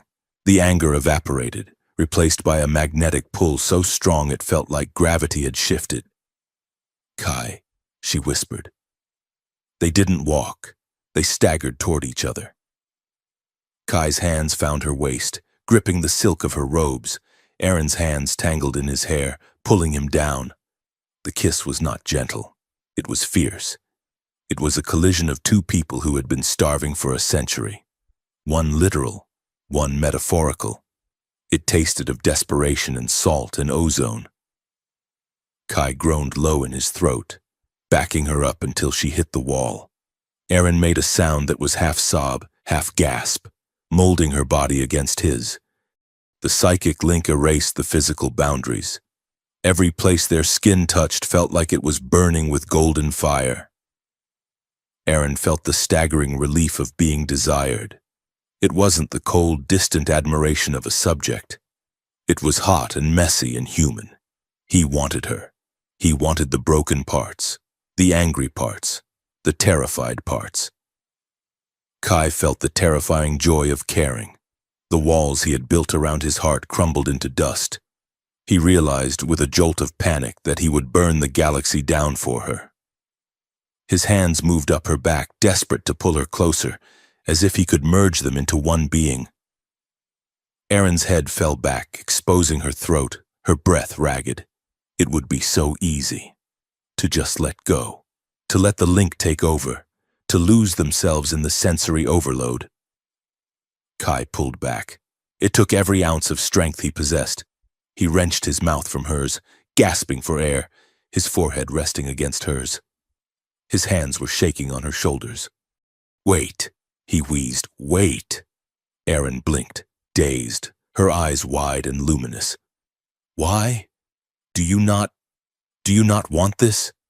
I want this more than I have ever wanted anything, Kai whispered, his voice raw. I want you so much it hurts. He pulled back further, looking her in the eyes. The link was still humming, but he forced a wall of calm into his mind. But not like this, Kai said. Not because the link is pushing us. Not because we are scared or adrenaline drunk. He cupped her face, his thumbs brushing her cheekbones. You spent 100 years having no choices, Aaron. You were a prisoner, a doll. I am not going to be another thing that happens to you. I am not going to use your vulnerability. Aaron stared at him. The fog of passion cleared, replaced by a piercing clarity. She saw what he was doing. He was giving her the one thing the Regent, the Empire, and even the Chamber had stolen from her: agency. He was handing her the power to choose. "I want every step between us to be a choice," Kai said softly. "Your choice." Aaron let out a shaky breath. Tears pricked her eyes. It was the most romantic thing anyone had ever said to her. She reached up, covering his hands with hers. She closed her eyes, quieting the storm inside her, finding her own center. She asked herself what she wanted, not what the princess needed, not what the link demanded, what Aaron wanted. She opened her eyes. "I choose you," she whispered. "I choose this not because of the link, but because you are the only one who ever thought to ask." She leaned forward and kissed him again. This time, it was slow. It was savoring. It was deep and quiet and infinitely more intimate than the frenzy before. They moved to the narrow bed, tangling together without removing their clothes, just needing contact. They lay there for hours as the city outside darkened. Kai held her from behind, his arm draped over her waist, his chin resting on her shoulder. Aaron curled into him, feeling safe for the first time in living memory. They whispered in the dark. "If we survive," Kai murmured into her hair. "I know a planet in the outer rim. It is mostly ocean. The sunsets are orange. No politics, just fishing." "I do not know how to fish," Aaron whispered back, tracing the scars on his hand. "I will teach you," Kai said. "We can open a sandwich shop. The Royal Crust," Aaron laughed softly. "That is a terrible name." "We will workshop it," Kai promised. They drifted into a fitful sleep, anchored by each other. The next morning, the softness was put away. They woke with the dawn, the reality of their situation crashing back in. But the tension was gone. They moved with a new, silent synchronization. Aaron checked her gear while Kai checked his weapons. They didn't need to speak to know they were on the same page. "The ceremony," Kai said, pulling up the stolen data pad. "The Regent is dedicating the new planetary defense grid at noon, in the Grand Plaza." "That is where we strike," Aaron said. She fastened her cloak. "I know an archivist, old family. He manages the ceremonial records. If the Regent signs a deal with the Megacorp, the original seal will be in the vault beneath the plaza." They moved fast. The infiltration was a blur of tension. They used the sewers to bypass the checkpoints, coming up in the service tunnels of the Grand Plaza. The archivist, a withered Veller named Theron, nearly had a heart attack when Aaron lowered her hood in the shadows of the vault. He wept, touching the hem of her robe, and readily gave them access to the physical data shards. "It is here," Aaron said, her voice cold as she scanned the holographic contract. "She signed it 80 years ago. The integration of the Velier core into the corporate deterrent network. She sold our soul for security." "Grab it," Kai said. "We have a show to interrupt." Above them, the Grand Plaza was packed with thousands of citizens. The Regent stood on a floating podium, bathed in golden light. She looked magnificent and terrible, her voice amplified to boom across the city. "Citizens," the Regent intoned, "today we secure our future. The outer threats are gathering, but we are safe. The shield of Aaron protects us." "Liar!" The voice was not amplified, but it cut through the silence like a whip crack. Aaron stepped out from the shadow of the archive entrance onto the high balcony overlooking the plaza. She threw off her cloak. She ripped the dampener from her belt and crushed it. Her light exploded outward. She was blindingly bright, a figure of pure violet radiance against the gray stone. The crowd gasped, A ripple of shock went through the thousands gathered. "She lies," Aaron shouted. She held up the data shard. She thrust her mind into the plaza's projection system. The psychic link with Kai bolstered her, giving her the raw power she needed to override the Regent's controls. The massive holographic banners of the Regent flickered and died.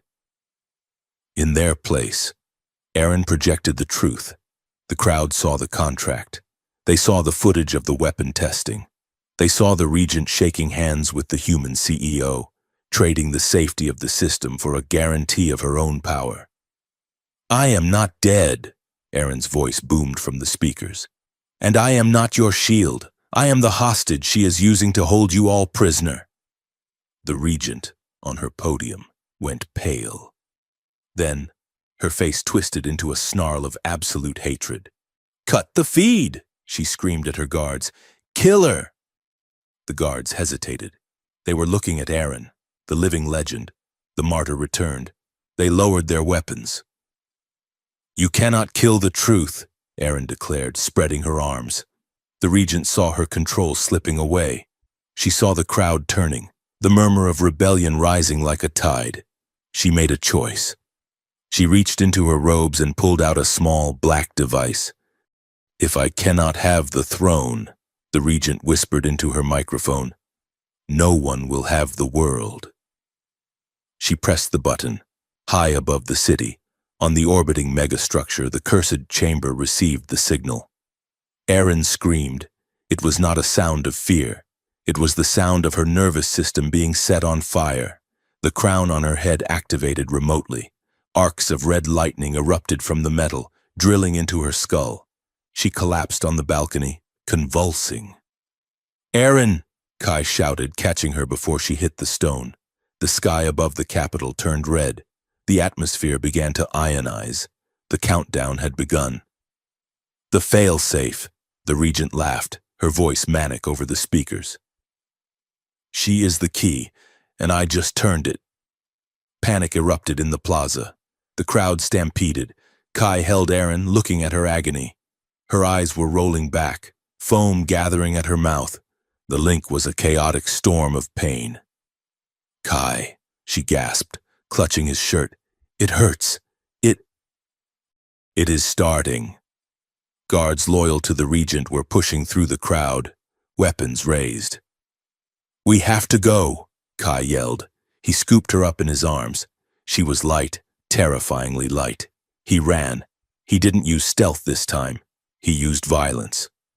He kicked open the service doors, firing his pulse rifle one-handed over Aaron's body, dropping 2 guards who tried to intercept them. He was a man possessed, moving with the desperate speed of someone carrying his entire world in his arms.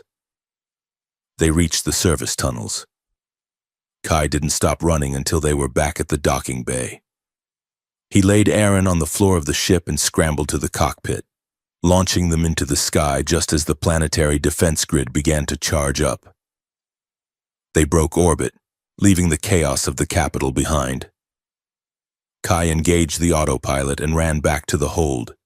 Aaron was curled in a ball, shivering violently. The crown was glowing a dull, angry red. "We have to get it off," Kai said, reaching for a medical kit. "No," Aaron whispered, grabbing his wrist. Her hand was ice cold. "You cannot. It is fused to my brainstem. If you remove it, I will die. If we leave it, the system sterilizes the sector," Kai shouted, panic fringing his voice.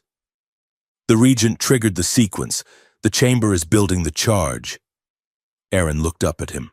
Her violet eyes were dim, filled with pain, but clear. "The signal is coming from the crown," she rasped. "But the source, the power, is the chamber." She squeezed his hand. "We cannot run. Kai, there is no safe place. The pulse will catch us." "So what do we do?" Kai asked, wiping sweat from his face. "We go back," Aaron said. "We go back to where we met. We go back to the casket." "That is suicide," Kai said. "The Regent's fleet will be there. The station is a bomb waiting to go off." "It is the only way," Aaron said, pulling herself up to a sitting position, leaning heavily against him. We have to enter the chamber. We have to rewrite the core protocols from the inside. We have to change the curse. Kai looked at her. He saw the resolve in her face. He saw the woman who had chosen him, and who was now choosing to save the people who had worshipped her tomb. He nodded slowly. Okay, Kai said softly. Back to the sandwich shop. He helped her to the co-pilot's chair. He took her hand, re-establishing the link. He felt her pain, but he also felt her love. Plotting course, Kai said, pushing the throttle forward. Destination, the cursed chamber.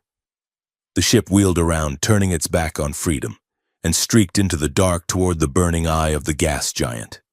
The courier ship screamed through the upper atmosphere of the capital, leaving a wake of sonic booms that rattled the spires of the glass city below. Behind them, the capital was burning, not with fire, but with the chaotic friction of a society tearing itself apart. Kyrie did not look back. His hands flew across the holographic interface of the pilot's console, fighting the turbulence as they punched through the cloud layer and into the black velvet of space. The subspace channels were a cacophony of screaming voices. Kai could hear the Empire fracturing in real time. Some transmissions were pledging loyalty to the returned princess, hailing Aaron as a messianic figure who had broken death itself. Others, amplified by the region's propaganda machine, were calling for the destruction of the false idol and the human corrupter. We are clear of the gravity well, Kai announced, his voice tight. Engaging jump drive in 3, 2, 1. The stars elongated into streaks of indigo fire, and the ship shuddered as it slipped into the slipstream of hyperspace. The roar of the engines settled into a steady, high-pitched whine. Kai exhaled, a long, ragged sound, and spun the pilot's chair around. Aaron? She was slumped in the co-pilot's seat, her body curled inward as if trying to make herself small. The lead-lined cloak had fallen open, revealing the source of her agony. The biotech crown fused to her temples was no longer humming with a low, background frequency. It was pulsing with a violent, angry red light that synced perfectly with the rhythmic flashing of the ship's proximity alarms. Her skin, usually a soft, pearlescent violet, was gray. The intricate bioluminescent patterns that ran along her arms and neck were flickering like dying fluorescent bulbs. Kai was out of his chair in a second. He knelt beside her, his hands hovering over her shoulders, terrified to touch her in case he caused more pain. Talk to me, Kai commanded gently. What is the status? Aaron opened her eyes. The irises were blown wide, swimming in a sea of red capillaries. It is accelerating, she whispered. Her voice sounded like it was coming from the bottom of a well. The Regent has initiated the Omega Protocol. The Crown is receiving a continuous kill signal. It is trying to shut down my autonomic functions to trigger the dead man's switch in the chamber. She is trying to stop your heart remotely, Kai realized, a cold knot of fury tightening in his gut. She is trying. Aaron managed a weak, jagged smile. But I am stubborn. Kai did not smile back. He reached into the medical kit he had dragged from the wall locker and pulled out a hypospray of adrenaline and a neural stabilizer. He pressed it against her neck. This will keep your heart beating, Kai said. But it is going to hurt. Everything hurts. Aaron breathed. He triggered the spray. Aaron arched her back. A silent scream caught in her throat as the chemicals flooded her system. She gasped, her body seizing, then slumped back, her breathing rapid but stronger. Kai sat back on his heels, watching her. His face was a mask of absolute, terrifying focus. The sarcastic salvage technician who had cracked jokes about sandwiches was gone. In his place was the soldier who had survived the siege of Mars, the man who knew exactly how to dismantle a threat. He stood up and walked to the comm station. He began encrypting their signal, routing it through a dozen shadow relays to hide their approach to the megastructure. "You are planning a war," Aaron observed softly, watching him work. "I am planning a breach," Kai corrected. "The casket is going to be swarming with the Regent's elite guard and corporate mercenaries. They know we are coming. It is the only place we can go." "Kai," Aaron said. He did not turn around. He was busy calculating fuel ratios. "I am listening. If we do not make it—" "Stop," Kai said. He punched a command into the console with unnecessary force. "Do not finish that sentence. We are making it." "Kai, please," Aaron said. Her voice was weak, but it held a note of command that forced him to turn. She was looking at him with a clarity that pierced through the haze of her pain. "If the chamber detonates," she said, "it will be quick, a nanosecond of light, but until then, I need you to know something." Kai walked back to her. He sat on the edge of the console, close enough to touch her knee. "What?" Aaron closed her eyes for a moment, fighting a wave of nausea from the crown. "For 100 years, I floated in the dark. I was awake, Kai. I replayed every mistake I ever made. I listened to the silence and convinced myself that the universe had forgotten me. I thought hope was a mathematical impossibility." She opened her eyes and looked at him. And then, the door opened, and a human walked in.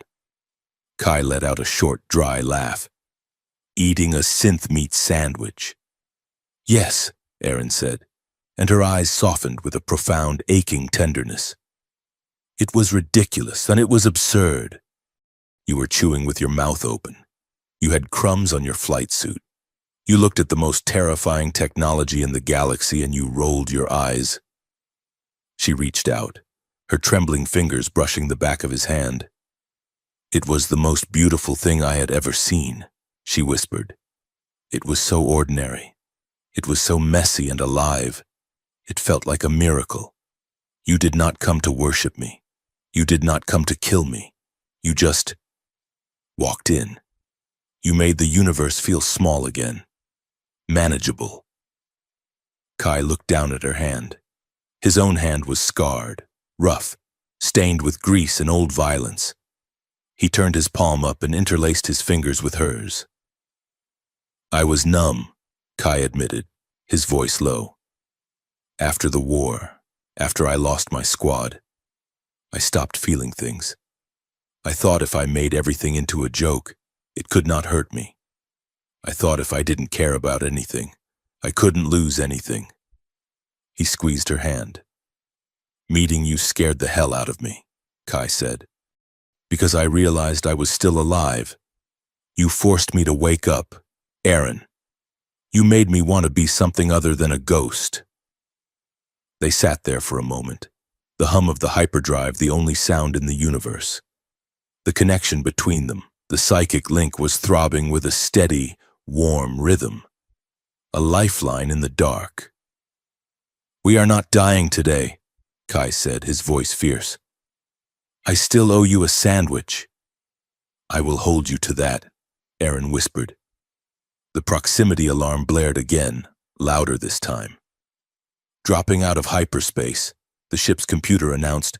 "Strap in," Kai said, sliding back into the pilot's seat. "It is going to get bumpy." They burst back into real space. The casket of Velir loomed ahead, a jagged silhouette against the swirling storms of the gas giant. But it was no longer the silent tomb Kai had approached days ago. It was a fortress. A blockade of Imperial cruisers formed a ring around the megastructure. Hundreds of fighter drones swarmed like angry wasps. The station itself was glowing with ominous energy, the violet lights of the Velir architecture clashing with the harsh white floodlights of the human occupation forces. "They have locked down the perimeter," Kai said, his eyes scanning the tactical display. "They are hailing us, demanding surrender. Ignore them. Erin said. She placed her hand on her temple, wincing. The chamber knows I am here. It is singing to me. Can you control the external defenses? Kai asked. I can try. Erin gritted out. She closed her eyes. The crown flared. Outside, the station reacted. A section of the outer ring, massive plates of neutronium hull, suddenly rotated. Ancient point defense cannons, dormant for a century, swiveled around. They didn't fire at Kai. They fired at the blockade. Nice shot, Kai yelled as a corporate frigate exploded in a blossom of silent fire. I am opening the tertiary maintenance bay, Erin gasped. Sector 4. It is small. They might miss it. Kai slammed the throttle forward. The courier ship corkscrewed through the debris field, dodging incoming plasma fire. He flew with a reckless precision, skimming the surface of the megastructure so closely that the shields sparked against the antennae arrays. Hold on! He fired the retro thrusters. The ship slammed into the open hangar bay, skidding across the deck plating in a shower of sparks before crashing into a stack of cargo containers. The silence that followed was ringing. Everyone intact? Kai called out, checking his limbs. I am functional, Erin said, unbuckling her harness. She stumbled as she stood, catching herself on the console.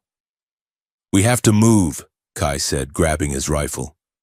That crash was not subtle. They will be on us in 2 minutes. They exited the ship into the hangar.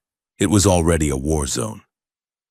Sirens were wailing, and red emergency lights bathed the deck in blood-colored illumination. The maintenance shafts, Kai directed. This way. They ran. Erin moved slower now, her strength failing, but Kai stayed at her shoulder, half supporting her weight.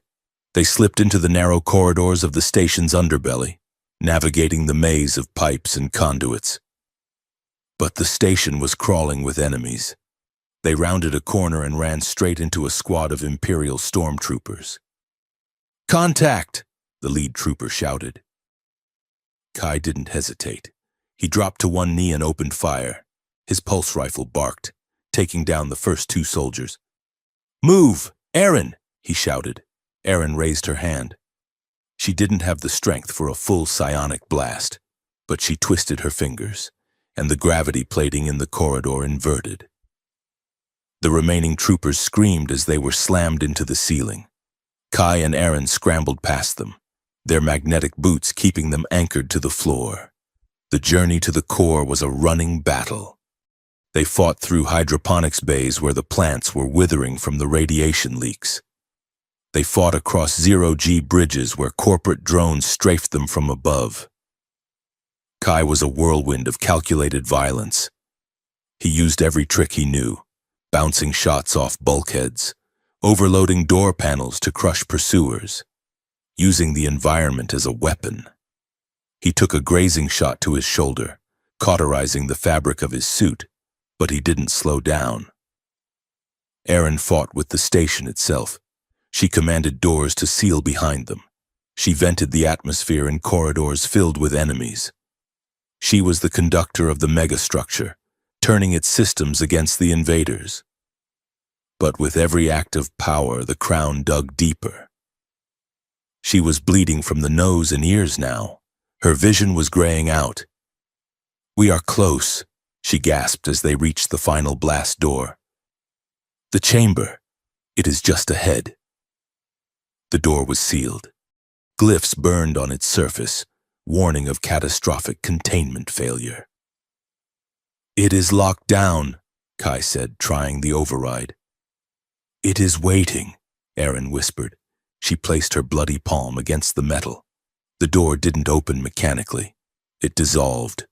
The metal simply turned into mist and drifted away. They stepped through and stopped. The cursed chamber was no longer a room. It was the center of a storm. The transparent floor was gone, replaced by a churning vortex of anti-light, a blackness so deep it hurt the eyes. The walls were cracking, leaking raw violet energy that arced through the air like lightning. In the center, the dais where the sarcophagus had been was now a floating island of debris. The crystal had shattered into millions of shards that orbited a central point, a singularity of pure, blinding white light. "The core is exposed," Erin said. Her voice was terrified. "The protocols are deteriorating. It is rewriting reality around itself." "How do we stop it?" Kai yelled over the roar of the energy storm. "We have to interface," Erin said, pointing to the white singularity. "Directly. We have to enter the code stream." "That looks like it will kill us," Kai noted. "It might," Erin admitted. "But staying here definitely will." She stepped onto a floating shard of crystal. It dipped under her weight, then steadied. "Together," she said, reaching back for him.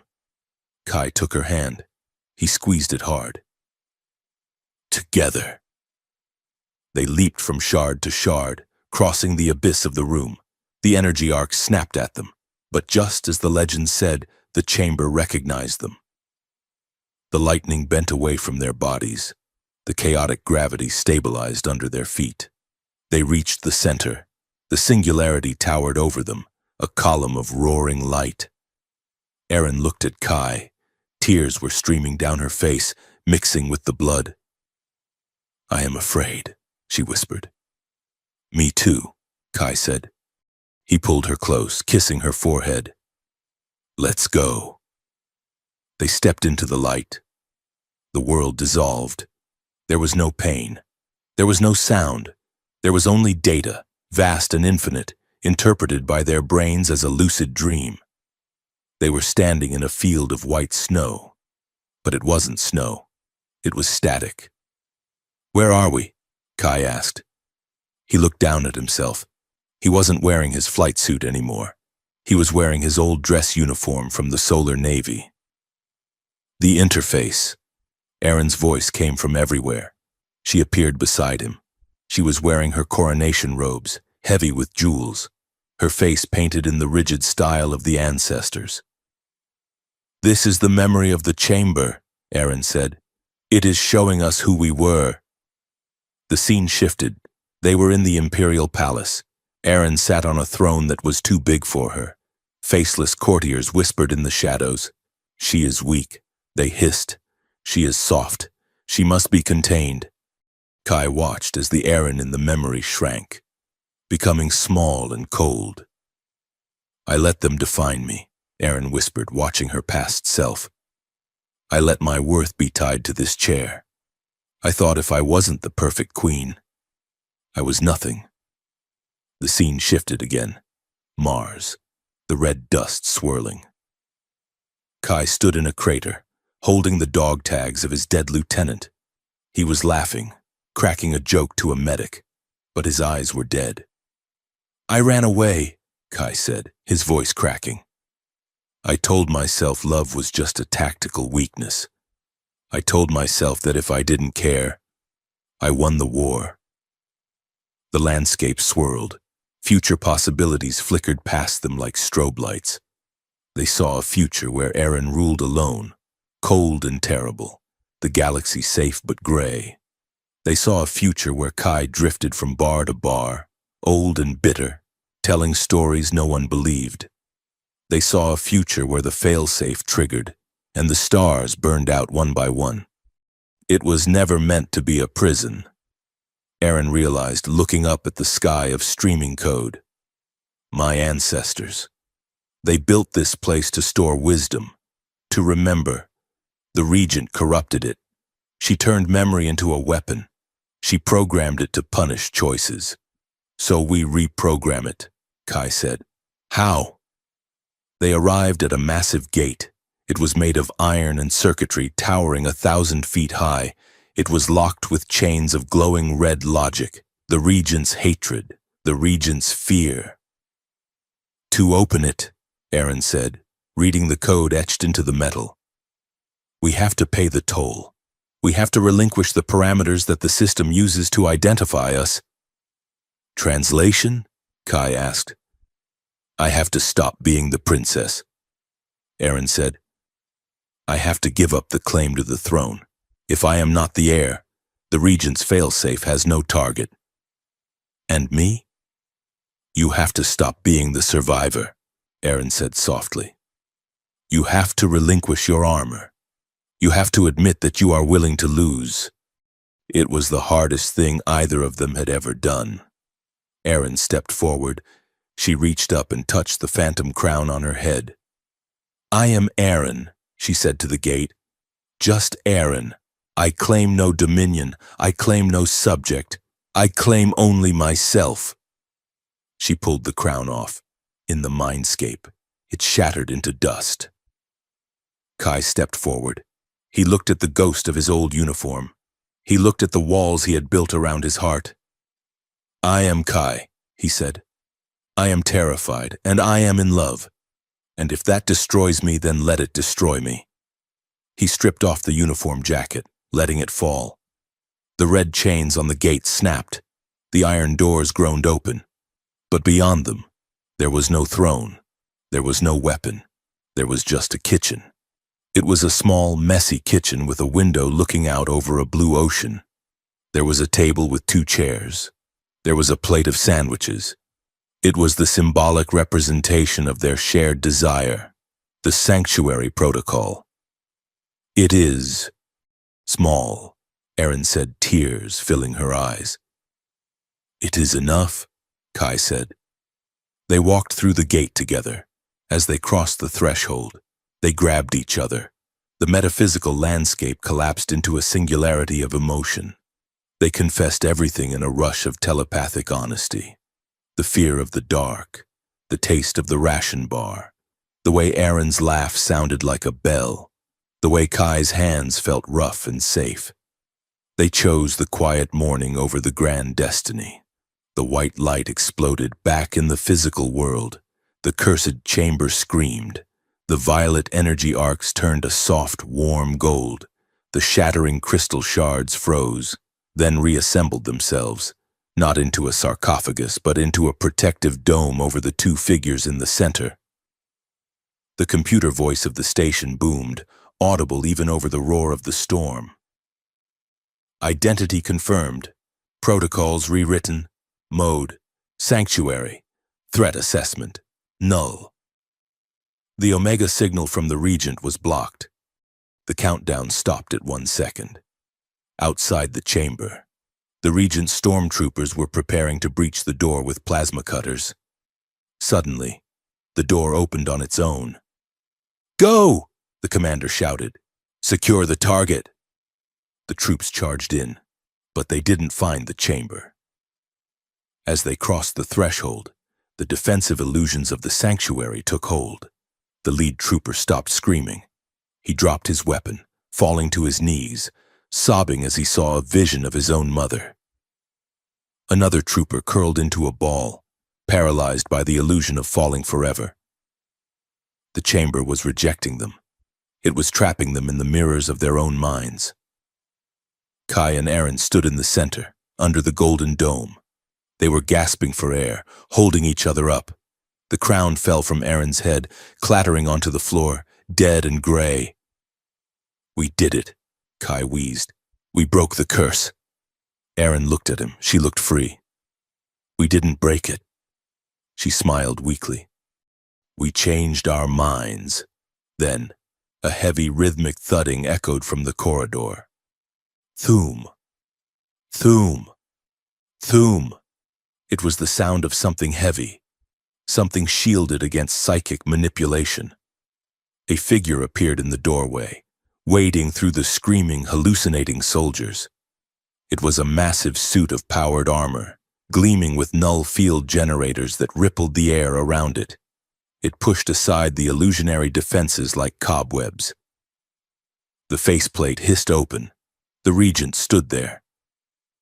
She looked small inside the massive machine, but her eyes were burning with a madness that defied all logic. In her hand, she held a device that thrummed with a discordant, ugly noise, a harmonic disruptor designed to shatter the crystal core of the room. You cannot rewrite me, the Regent snarled, her voice amplified by the suit. I am the Empire. She stepped into the chamber. The golden light of the sanctuary flickered, struggling against the disruptor. Kai stepped in front of Aaron, raising his pulse rifle, though he knew it was useless against that armor. "End of the line, Auntie." Kai spat. The regent laughed and raised the disruptor. "Yes," she said, "it is." The cursed chamber had ceased to be a place of death. It had stabilized into a cathedral of light and shadow, a sanctuary of impossible geometry where the walls no longer wept violet energy but stood solid and golden, humming with a resonant frequency that felt like a choir holding a single, perfect note. The floor, once a terrifying drop into the infinite, was now paved with tessellated patterns of amber light, warm and solid beneath the boots of the two figures standing at its heart. Kyrie stood slightly in front of Princess Aaron, his pulse rifle raised, though he knew it was a pitiful gesture against what was coming. Behind him, Aaron stood tall, stripped of the crown that had tortured her for a century, her hair falling loose around her shoulders like a curtain of dark ink. She was trembling, not from fear, but from the sheer exhaustion of rewriting the laws of physics with her mind. The blast door at the far end of the chamber did not dissolve this time. It was torn open. Metal shrieked as hydraulic claws gripped the frame and ripped it apart, through the smoke and the sparks of dying circuitry. The regent entered. She was a monster of steel and ceramic. Her powered armor was a behemoth, a walking tank painted in the midnight blue of the Imperial Guard, bristling with null field generators that rippled the air around her like heat haze. Every step she took cracked the amber tiles of the floor. Thoom. Thoom. The sound echoed in the vast space, a drumbeat of impending violence. "Impressive," the regent's voice boomed, amplified by external speakers to a volume that rattled Kai's teeth. "You managed to turn an execution chamber into a panic room. But it is still just a room. And there is nowhere left to run." She stopped 20 meters away. The null fields around her suit pushed back against the golden light of the sanctuary, creating a sizzling boundary line of warring energies. "We are not running. Auntie," Kai called out, his voice steady despite the sweat running down his back. "We are just redecorating. Do you like what we have done with the place? It feels much less like a tomb now." "You irreverent little parasite," the regent sneered. The faceplate of her helmet retracted with a hiss, revealing a face that looked like a hardened version of Aaron's, sharp, regal, but etched with the deep, bitter lines of someone who had spent a lifetime looking for knives in the dark. "You have contaminated everything you have touched." "He did not contaminate it," Aaron said. She stepped out from behind Kai, her voice ringing clear and cold. "He humanized it. Something you would not understand." The regent's eyes narrowed. She raised a heavy gauntlet, and in it, she held a device that looked like a tuning fork made of jagged obsidian. It thrummed with a discordant, ugly noise that made the golden light of the chamber flicker. "I understand duty," the regent spat. "I understand that the Empire is a chaotic, writhing beast that will eat itself if the leash is loosened for even a second. I kept order. Aaron, I kept the peace, and I did it by making sure they feared you more than they hated me." "That is not peace," Aaron countered, walking forward until she stood shoulder to shoulder with Kai. "That is paralysis. You froze the galaxy in a block of ice because you were too afraid to navigate the storm. You destroyed everything that made our civilization worth saving just to preserve its skeleton." "I preserved its life," the regent roared. "Without fear, there is no control. Without control, there is anarchy. Look at the Capitol burning below us. That is your doing, niece. That is the fruit of your hope." Kai lowered his rifle slightly, realizing that bullets were useless here. This was a conflict of philosophies. You are wrong, Kai said. The regent looked at him as if he were a talking insect. Excuse me?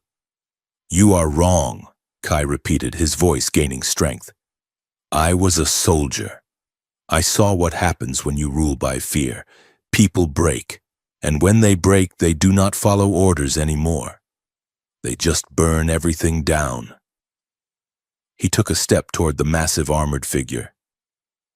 True stability does not come from a gun to the head, Kai said. It comes from people believing in something better than their fear. It comes from connection. It comes from knowing that if you fall, someone is going to catch you. Not because they were ordered to, but because they want to. Sentiment, the regent scoffed. Weakness. Strength, Kai corrected. I walked into this room because I was hungry.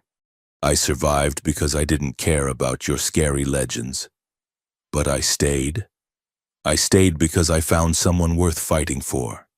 That is stronger than any fleet you have. Lady. The regent's face twisted in a snarl. Then die with her.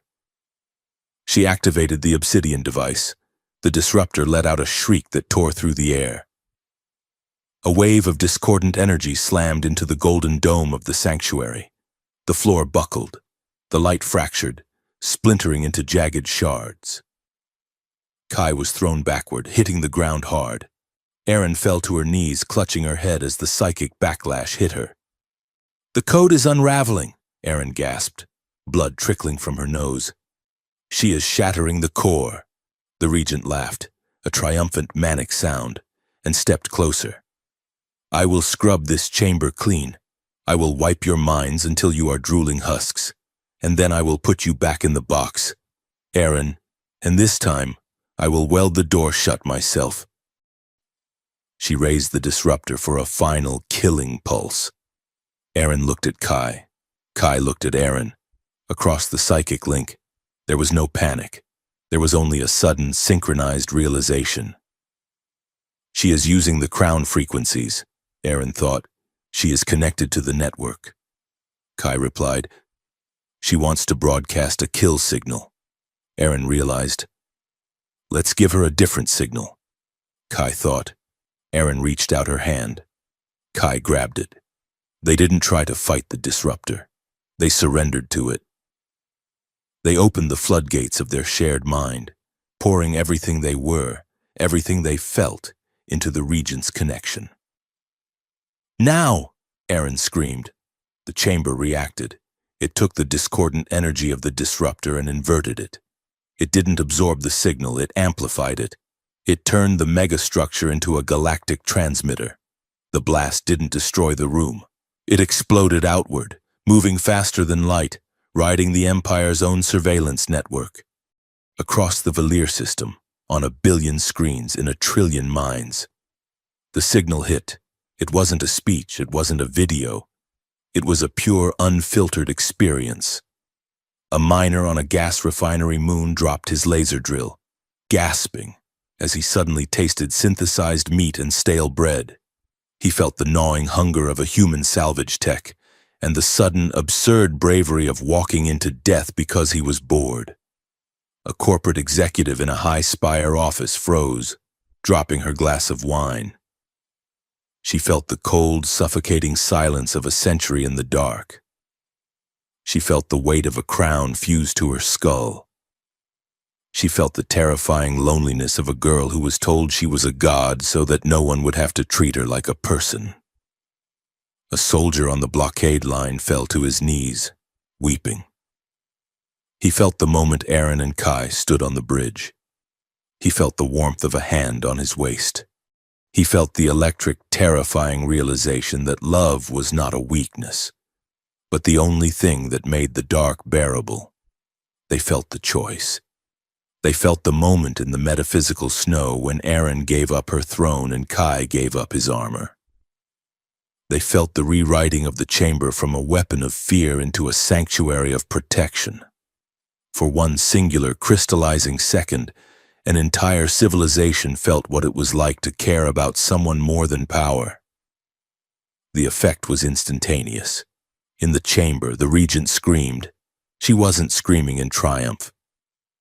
She was screaming because her mind was being flooded with the collective empathy of the trillions of people she had tried to numb. The armor's systems went haywire, unable to process the deluge of emotional data. "Stop it!" she shrieked, dropping the disruptor. She clawed at her helmet. "Get out of my head!" The chamber stripped away her illusions. The holographic generators on her suit failed. The imposing 12-foot stature of the armor flickered and died, leaving only the metal shell. And inside it, projected on the walls for Kai and Aaron to see, was the truth of the regent. She wasn't a titan. She was a frightened woman. They saw her memories, decades of looking over her shoulder, of poisoning rivals, of waking up in cold sweats, terrified that one day the niece she betrayed would wake up. She had built a prison for Aaron, but she had lived in a prison of paranoia. The armor groaned, its servos locking up under the strain. The regent fell forward, crashing to her knees. The mighty war machine was now just a heavy cage. The disruptor lay on the floor, broken. Silence returned to the chamber. The golden light stabilized, soft and forgiving. Kai stood up, his chest heaving. He walked over to the fallen regent and kicked the disruptor away. He leveled his rifle at her exposed head. "It is over," Kai said coldly. "Give me one reason why I shouldn't finish this." The regent looked up. Her face was gray, her eyes hollow. She looked utterly defeated, stripped of the fear that had been her only currency. "Do it," she whispered. "It is the only way to secure the throne. Kill me. Become what I was." Kai's finger tightened on the trigger. His soldier's instinct screamed that she was a threat, that a rabid animal needed to be put down. "Kai." Aaron's voice was soft. She walked forward. She didn't look like a queen. She looked tired, battered, and bruised, but she possessed an authority that no crown could grant. She placed her hand on Kai's gun barrel and gently pushed it down. "No," Aaron said. "She tried to fry your brain," Kai argued, his voice tight. "She will not stop. Aaron, if we let her go, she will rally the loyalists. She will start a civil war." "She has no loyalists left," Aaron said, gesturing to the air. "The signal. Kai." Everyone saw her. Everyone felt her fear. A tyrant stripped of mystery is just a bully. No one will follow her now. Aaron knelt in front of her aunt. "I am not going to kill you," Aaron said. The regent blinked, confusion warring with her hatred. "Why?" "Because you are weak." "Because I am breaking the wheel," Aaron said. "You killed my parents to take power. You imprisoned me to keep it. If I kill you, I am just the next turn of the cycle.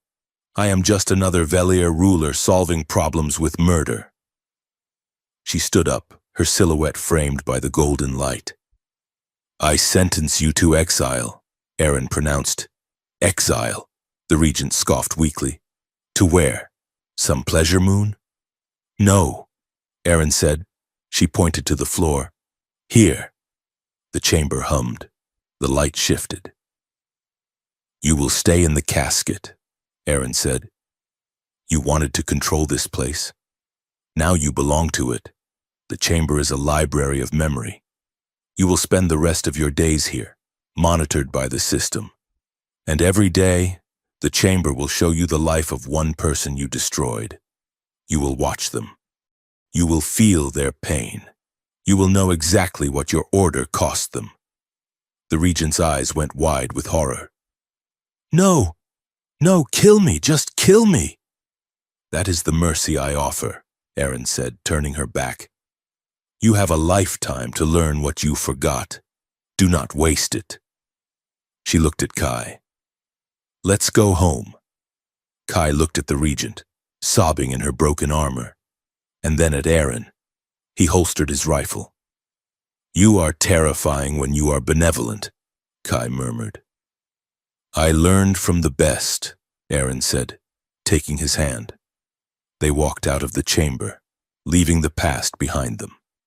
The weeks that followed were a blur of noise and negotiation.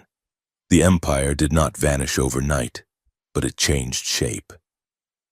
The revelation of the sanctuary signal had broken the back of the totalitarian regime. The military, shamed by the shared experience of their leaders' corruption, stood down.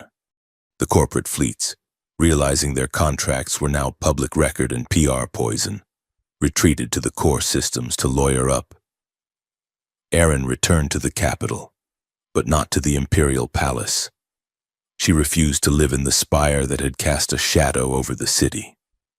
Instead, she set up a provisional government in the Hall of Navigation, a building with glass walls that let the light in. She formally dissolved the absolute monarchy. In its place, she established the Coalition Council. It was messy. It was loud. There were arguments every day. It was perfect. She invited human representatives to sit on the council for the first time in history.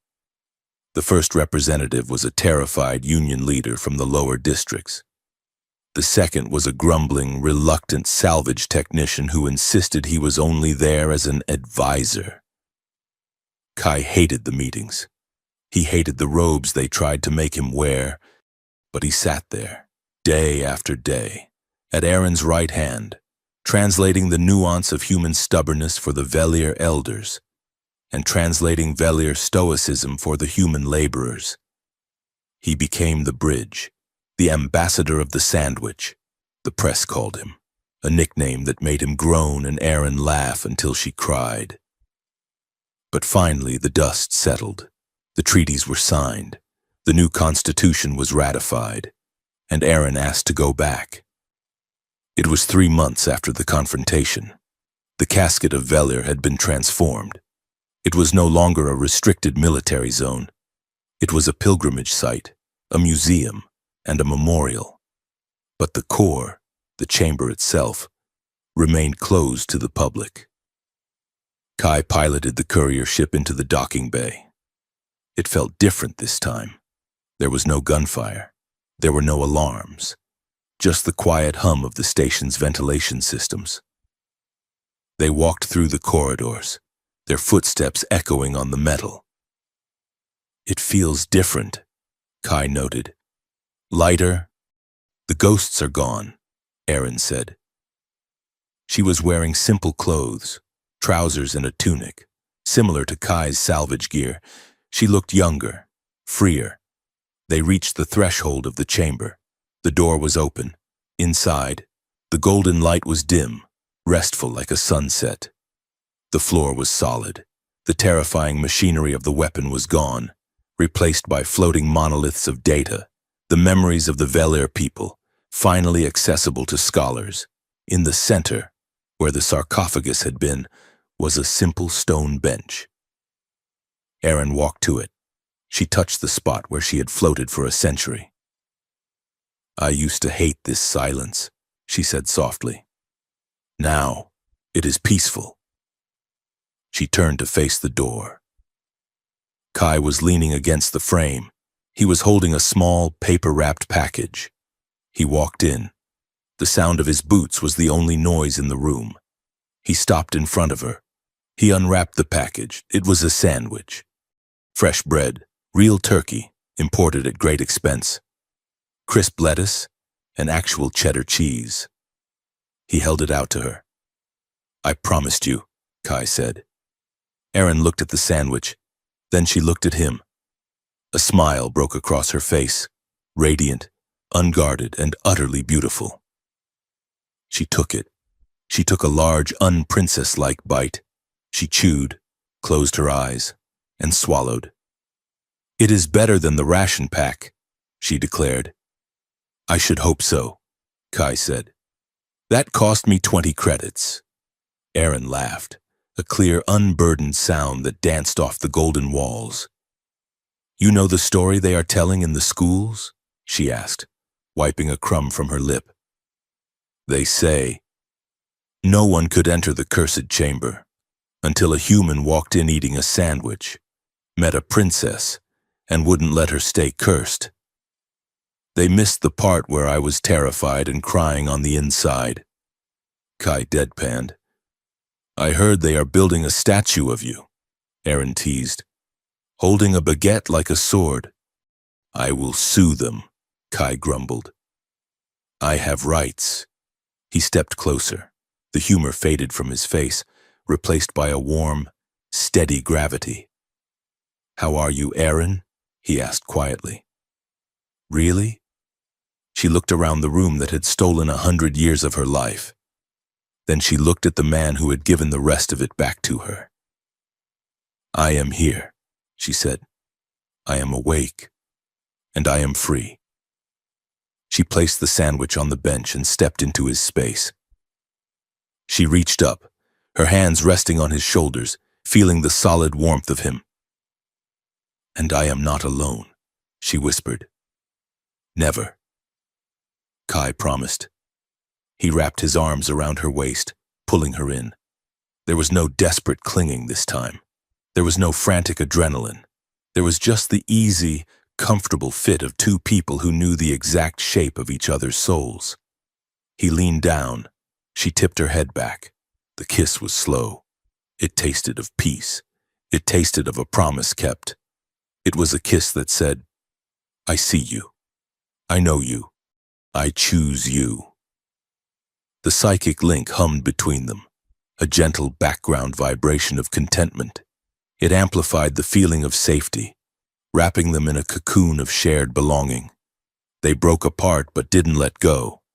They stood there, foreheads resting together, breathing in the quiet air of the sanctuary. So, Kai murmured, what now?